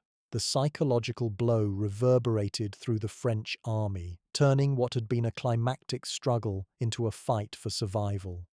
Wellington's careful preparation, the discipline of his troops, and the strategic use of terrain had achieved the unthinkable. 600 men had halted 4,000 of the finest soldiers in Europe, and the ripple effect now determined the battle's outcome. The ridge, once a symbol of defense, had become the fulcrum of victory. Napoleon, realizing the battle was lost, faced the bitter reality that even his genius could not reverse the psychological and tactical collapse set in motion by disciplined execution and well-timed strategy. The myth had died on that ridge, and the empire's finest, once untouchable, now retreated in disorder, signaling the beginning of the end. The first signs of a wider catastrophe appeared on the French right flank. Blücher's Prussian forces, fresh, well-organized and determined, smashed into the French positions near Plancenoit with relentless energy. Villages burned under the pressure of artillery, streets became choke points of desperate fighting, and every street, house and field offered both a barrier and a battlefield. French defenders, already demoralized by the collapse of the Imperial Guard, now faced a second front where they could neither hold firm nor regroup.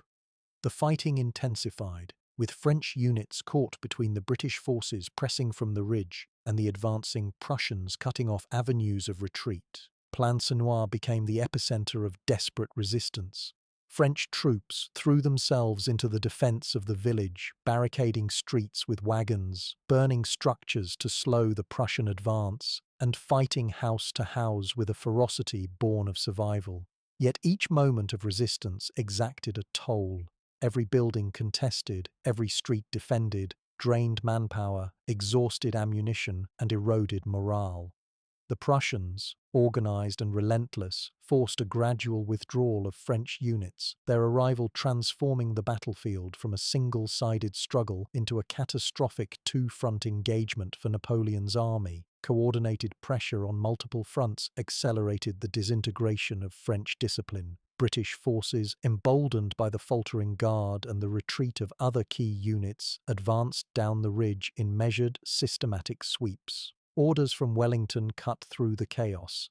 Every unit moved in coordination, pressing forward while maintaining cohesion.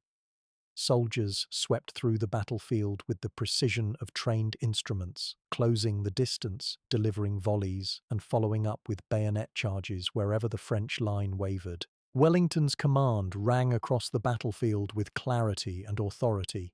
"The whole line will advance," he ordered, the simple words carrying the weight of years of experience and understanding of battlefield psychology.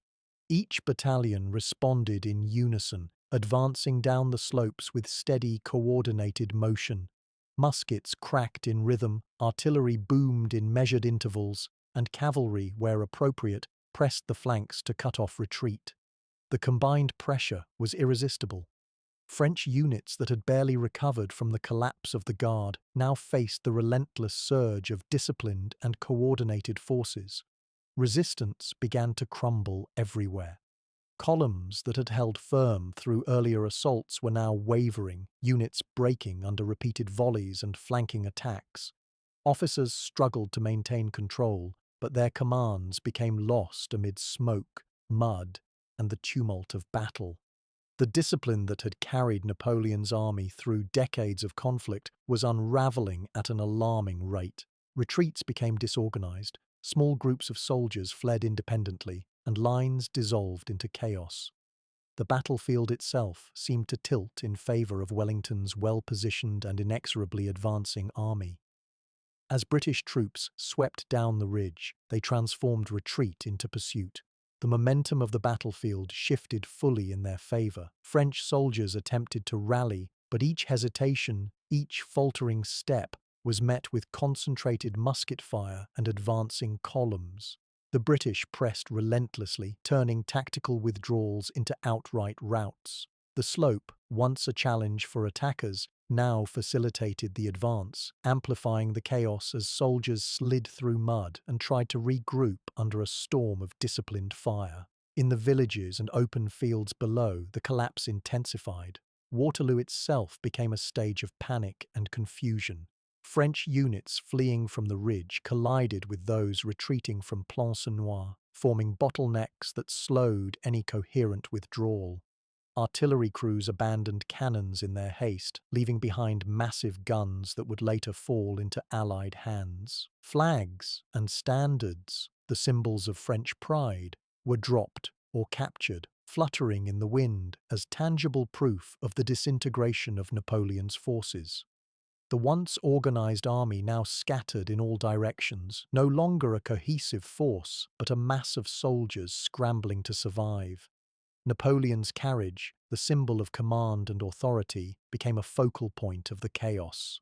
As the retreat accelerated, it was overtaken and captured by advancing Allied forces, the Emperor narrowly escaping the clutches of the pursuing infantry. The loss of the carriage struck a psychological blow as much as a logistical one. Command and control, already strained by the battlefield's confusion, suffered further, leaving subordinate commanders to make desperate decisions with limited communication. The eagle, once a proud emblem of French dominance, now fled, signaling the collapse of the morale that had held the army together. British forces pressed their advantage with methodical aggression. Infantry moved down the slopes in organized waves. Artillery swept the retreating troops with shattering volleys, and cavalry units flanked remaining formations to prevent any regrouping. The battlefield, which had earlier been contested with brutal exchanges of fire and cavalry charges, had become a landscape of total Allied dominance. Every effort by French soldiers to form defensive lines was met with immediate suppression, turning organized retreats into disjointed, frantic flight. Prussian forces simultaneously exploited the breakthroughs at Plancenoit with surgical precision. Infantry units advanced through narrow streets, clearing buildings, securing flanks, and cutting off escape routes. Artillery hammered defensive positions from advantageous angles, while cavalry units intercepted stragglers and retreating columns. The convergence of British pressure from the ridge and Prussian advances from the east created a pincer effect, leaving the French no safe ground to retreat or regroup. The collapse was comprehensive, affecting all branches of Napoleon's army. The combined pressure of coordinated Allied attacks created a battlefield that resembled an avalanche, unstoppable, sweeping, and destructive. Every faltering French unit triggered additional retreats, creating a cascade of disorder that no command, no intervention could arrest. Officers who attempted to rally troops found their authority undermined by the visible flight of neighboring units. The morale, shattered by the Guards' initial retreat and amplified by Prussian intervention, spread contagiously across the French lines. In the midst of this chaos, Wellington's strategy demonstrated its brilliance. The patience of waiting for the Guard to falter, combined with the concealed positioning of his troops and the timing of the coordinated advance, ensured that the collapse was total rather than piecemeal. Soldiers executed orders with precision, exploiting the momentum generated by the initial shock and maintaining pressure to prevent any recovery. Each step down the slope, each volley fired, and each advance made the French position more untenable. The villages surrounding the battlefield, which had earlier been sites of sporadic fighting, now became centers of French retreat. Buildings were set ablaze, fields churned to mud under the movement of thousands of fleeing soldiers, and the cries of wounded and disoriented men filled the air. Artillery abandoned in haste, the clatter of wagons and equipment, and the capture of standards created a scene of utter disorder, a visual testament to the effectiveness of Wellington's strategy and the inexorable pressure applied by the Allies.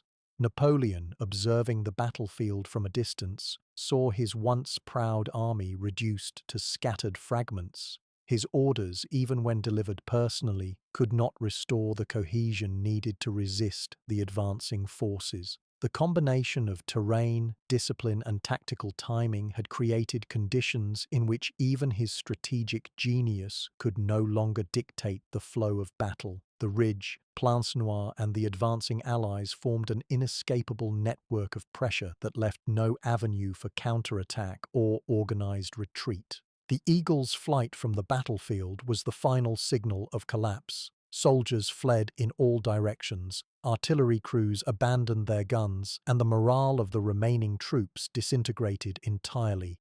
Wellington's forces, along with the Prussians, advanced methodically, sweeping down the ridge and across the fields, leaving no French formation intact. The combination of pursuit, suppression, and coordination ensured that the collapse was total, leaving Napoleon's forces in a state of disarray that would define the final hours of the battle. The battlefield was transformed. What had been a meticulously planned engagement, with finely balanced odds and elite troops clashing in calculated maneuvers, was now a scene of overwhelming Allied dominance.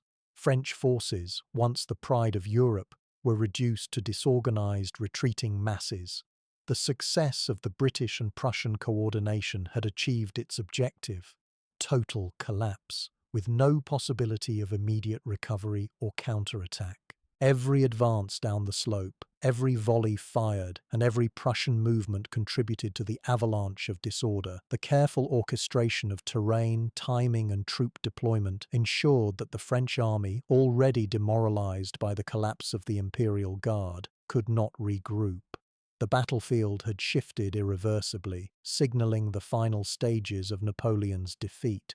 As Wellington's forces swept forward and Prussians reinforced the pressure from the east, the momentum became absolute. French resistance was no longer coordinated, it was fragmented, desperate, and incapable of halting the Allied advance. The chaos spread into every village, across every field, and up to the ridge, transforming what had been a pitched battle into a decisive rout.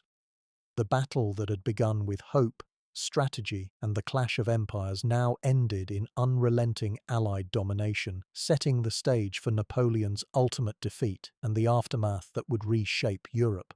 The battlefield at Waterloo had become a graveyard of shattered dreams, broken soldiers, and twisted metal. By the time the smoke cleared, the toll of human life was staggering. 65,000 men had been killed, wounded, or captured in a single horrific day. Among them, British forces accounted for roughly 15,000 casualties, while the French suffered nearly 40,000 losses, including those taken prisoner during the rout. Each body told a story of courage, fear, or desperation. Each fallen soldier a reminder of the staggering human cost of empire, ambition, and the clash of military giants. The fields, once green and fertile, were trampled into mud, littered with the debris of conflict, broken muskets, shattered artillery, and banners once held high now fallen into the mire. For the men who survived, the memories of that day would linger for decades. Veterans spoke in hushed tones of the deafening roar of cannons, the clash of bayonets, and the indescribable chaos of bodies moving, retreating, and advancing in a deadly dance. Soldiers who had faced death in distant campaigns returned to their homes with both pride and sorrow, carrying stories that would become legend. The psychological weight of Waterloo was not merely in the numbers of the dead, but in the understanding that victory and survival had hinged on moments of extraordinary bravery and precise discipline. In the weeks that followed, the political consequences unfolded as swiftly as the military events had. Napoleon Bonaparte, witnessing the collapse of his forces and the total defeat that had been inflicted by Wellington and the Prussians, abdicated for the second time on June 22, 1815. The emperor's brief resurgence, the 100 Days, was over, replaced by the inevitability of exile. He was sent to St. Helena, a remote island in the South Atlantic, where he would spend the remainder of his life, far from the power and glory he had once commanded. Europe, exhausted by 23 years of nearly constant warfare, now faced a fragile peace, a momentary lull in which new alliances and new political arrangements would take shape. The end of the Napoleonic era signaled a chance to rebuild, recover, and redefine the balance of power on the continent. Amid the larger strategic and political consequences, the heroism of a few individuals stood out in sharp relief. The First Foot Guards, numbering only 600 men, had played a decisive role in the collapse of the Imperial Guard, and their actions would be remembered for generations. Rising from concealment at the crucial moment, delivering disciplined volleys and charging with bayonets, they transformed what seemed an impossible situation into an extraordinary victory. Their discipline, courage, and training had allowed a few men to face thousands of elite soldiers, creating a turning point that would not only decide the battle, but influence the entire course of European history. Veterans of the battle, both British and Allied forces, would recount the moment in countless letters, memoirs, and conversations. They spoke of the shock on the faces of the French soldiers as the guards revealed themselves, the devastating impact of the point-blank volleys, and the unstoppable psychological pressure applied in those critical minutes. Each account reinforced the understanding that history is shaped not only by grand strategies or empires, but by individual moments of courage and the disciplined execution of a plan. The legend of the 600 men would inspire future generations, a testament to the idea that even a small, well-trained, and resolute force could alter the fate of nations. From a strategic perspective, the reasons for the French failure became a subject of intense analysis. The Imperial Guard, long considered invincible, had been fatigued, overextended, and misled by the disciplined deception and positioning of Wellington's troops. The meticulous preparation, understanding of terrain, and timing of reserves allowed the British to strike at the psychological and physical heart of Napoleon's army at the exact moment when success was still possible. Allied coordination, particularly the arrival of the Prussian forces under Blucher, compounded the pressure and created a situation in which the French could no longer respond effectively. What might have been a tactical retreat became a rout because discipline failed to recover under relentless pressure, and the myth of invincibility was shattered at a critical juncture. Wellington's tactical genius lay in his ability to combine patience with timing, preparation with decisive action. He held his forces in position, resisting the temptation to attack prematurely, allowing the French to commit their strength and exhaust themselves. Then, at the precise moment, he leveraged terrain, reserve forces, and discipline to create a devastating counterstroke. The use of concealed positions, carefully chosen strongpoints, and the deliberate coordination with Prussian allies ensured that the British forces maintained initiative at the most critical juncture. The tactical masterpiece of Waterloo was a combination of meticulous planning, psychological insight, and the flawless execution of fundamental military principles. The coordination among Allied forces was equally important. Without Blucher's timely arrival, Wellington might have faced a prolonged and uncertain struggle against Napoleon's elite troops. The combined pressure on multiple fronts forced the French into impossible decisions, diluted their reserves, and exposed the limits of command. Strategic cooperation, often overlooked in individual hero narratives, played a decisive role in the collapse of what had once been the continent's most feared army. The Battle of Waterloo thus stands as a case study not only in individual courage and tactical brilliance, but in the critical importance of alliance management, timing, and the integration of multinational forces in complex operations. The lessons for future military commanders were profound. Waterloo demonstrated that even the most elite, experienced, and confident forces could be defeated through disciplined execution, effective positioning, and psychological pressure. It emphasized the value of patience and timing in command, showing that strategic victory often depends on choosing the exact moment to act rather than simply overwhelming the enemy with raw numbers. It reinforced the notion that morale, training, and preparation can outweigh numerical superiority when leveraged correctly, and that small, decisive interventions can trigger cascading effects across an entire battlefield. Human courage, too, became central to the narrative of the battle's aftermath. Soldiers and officers who held lines under impossible pressure, who maintained their composure in the face of overwhelming odds, and who executed orders to perfection, demonstrated the enduring importance of leadership and discipline.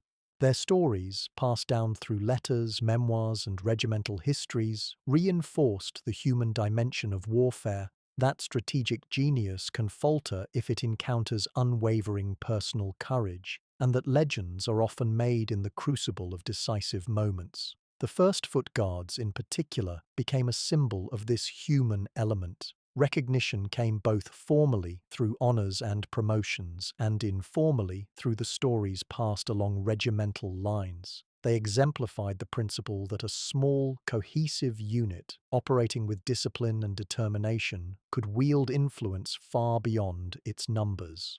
In those brief, critical moments, 600 men altered the outcome of a battle, reshaped an empire, and demonstrated that individual and collective courage remain central to historical outcomes. In the months and years that followed, the lessons of Waterloo were analyzed, debated, and celebrated. Military theorists studied the tactical deployment of forces, the use of terrain, the timing of reserve engagement, and the psychological manipulation of enemy troops. Leaders in Europe and beyond recognized the significance of Wellington's actions, the importance of Allied cooperation, and the catastrophic consequences of over-reliance on even elite units. The Battle of Waterloo became a benchmark in military history, a template for understanding how discipline, preparation, and timing could determine outcomes in large-scale conflict. Beyond strategy, the human cost served as a somber reminder of the price of empire and ambition. Tens of thousands of men had perished or suffered permanent injury. Families across Europe mourned fathers, sons, and brothers. Towns near the battlefield bore the scars of artillery, fire, and human desperation. The personal stories of loss, bravery, and survival were inseparable from the broader strategic narrative, reminding historians and commanders alike that victory is never without sacrifice. The combination of human courage, precise strategy, and coordinated action defined both the horror and the triumph of Waterloo. In sum, the aftermath of the battle reshaped the European political and military landscape. Napoleon's abdication marked the end of an era of near-constant warfare.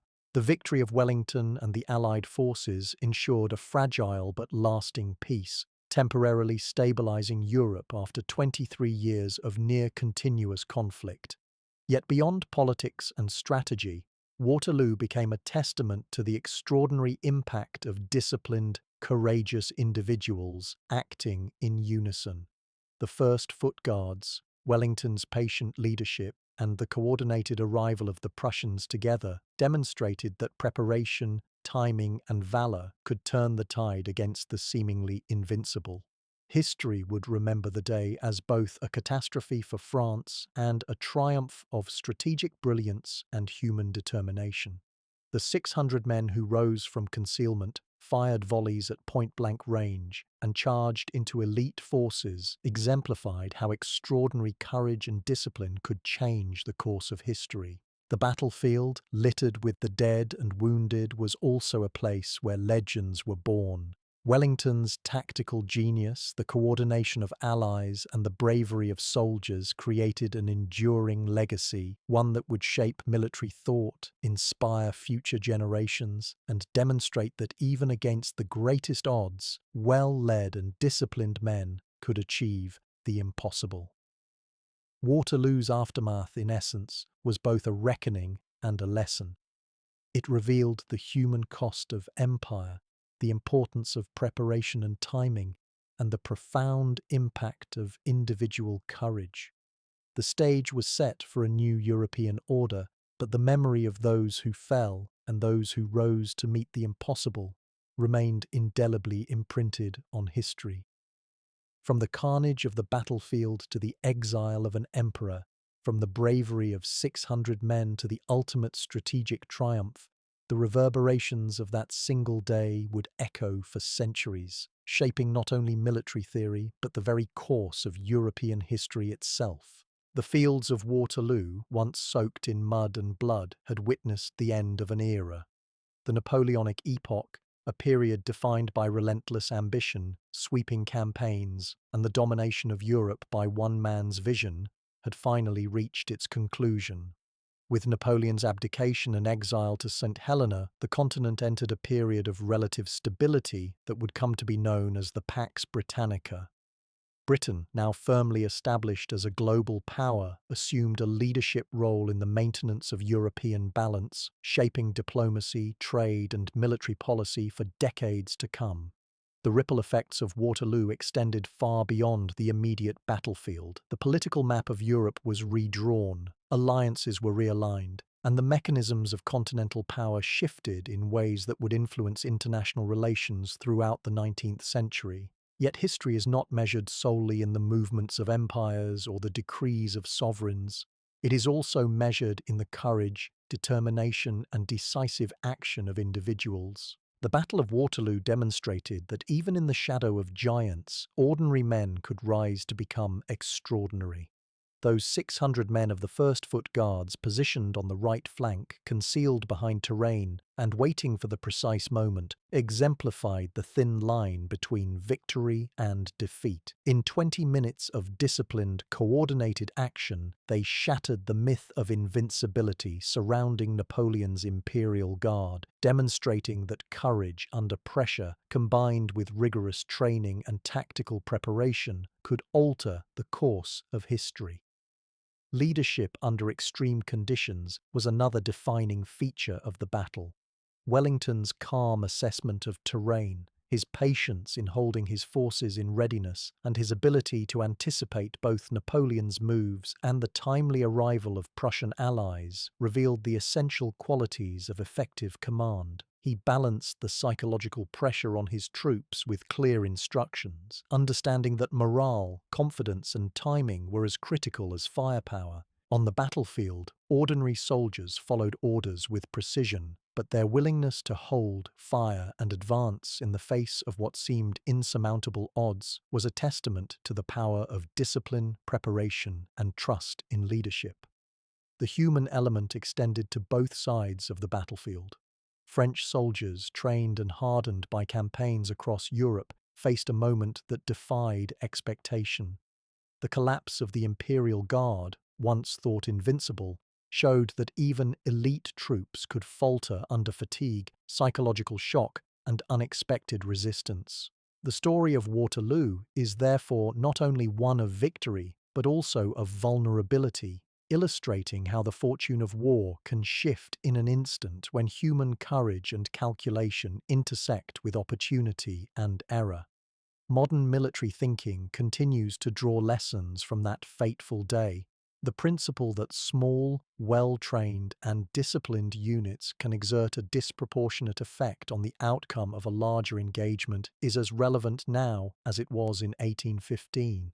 The notion of David versus Goliath, often invoked in both military and organizational contexts, finds a clear historical precedent in the First Foot Guards' confrontation with thousands of elite French soldiers. Strategic positioning, timing, psychological insight, and coordination across units remain core tenets of military doctrine, demonstrating that the lessons of Waterloo extend beyond the era of muskets and cannons into contemporary warfare, crisis management, and leadership studies. The concept of ripple effects is particularly salient. What happened in 20 minutes on the ridge of Mont Saint-Jean shaped decades of European political and military development. The failure of Napoleon's army ensured a prolonged peace that allowed nations to recover, industrialize, and modernize without the constant disruption of continental warfare. The careers, lives, and fortunes of countless individuals were influenced by that brief window of decisive action, illustrating the immense power of well-executed, small-scale interventions within the broader theater of history.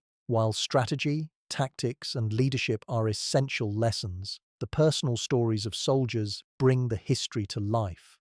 Letters, diaries, and accounts of those who fought provide insight into fear, courage, exhaustion, and the intense concentration required in combat. Soldiers writing final messages home, officers moving calmly within squares under cavalry fire, and units executing precise volleys amidst the chaos reveal the humanity behind historical events. These narratives underscore the idea that history is shaped as much by individual action as by grand strategy, and that the courage of ordinary men can leave an enduring mark on the world. The psychological impact of those decisive moments is another enduring lesson. The morale of the French army, once seemingly unshakable, collapsed in the face of disciplined British fire, coordinated Allied pressure, and the sudden emergence of a small, effective striking force. The collapse of confidence, amplified by the appearance of reinforcements and the strategic positioning of reserves, demonstrates how perception and anticipation influence battlefield outcomes. Waterloo serves as a powerful example of the interplay between psychological and physical elements in determining the fate of large-scale engagements. In examining the broader implications, one sees how military victory and strategic foresight can resonate across decades. The reshaping of European political boundaries, the establishment of long-lasting peace, and the rise of Britain as a dominant naval and commercial power were all direct consequences of the battlefield dynamics that unfolded in Belgium. Beyond military textbooks, Waterloo became a cultural and historical touchstone, inspiring literature, art, commemoration, and ongoing study. Its lessons continue to influence political thought, strategic planning, and the understanding of human behavior in extreme circumstances.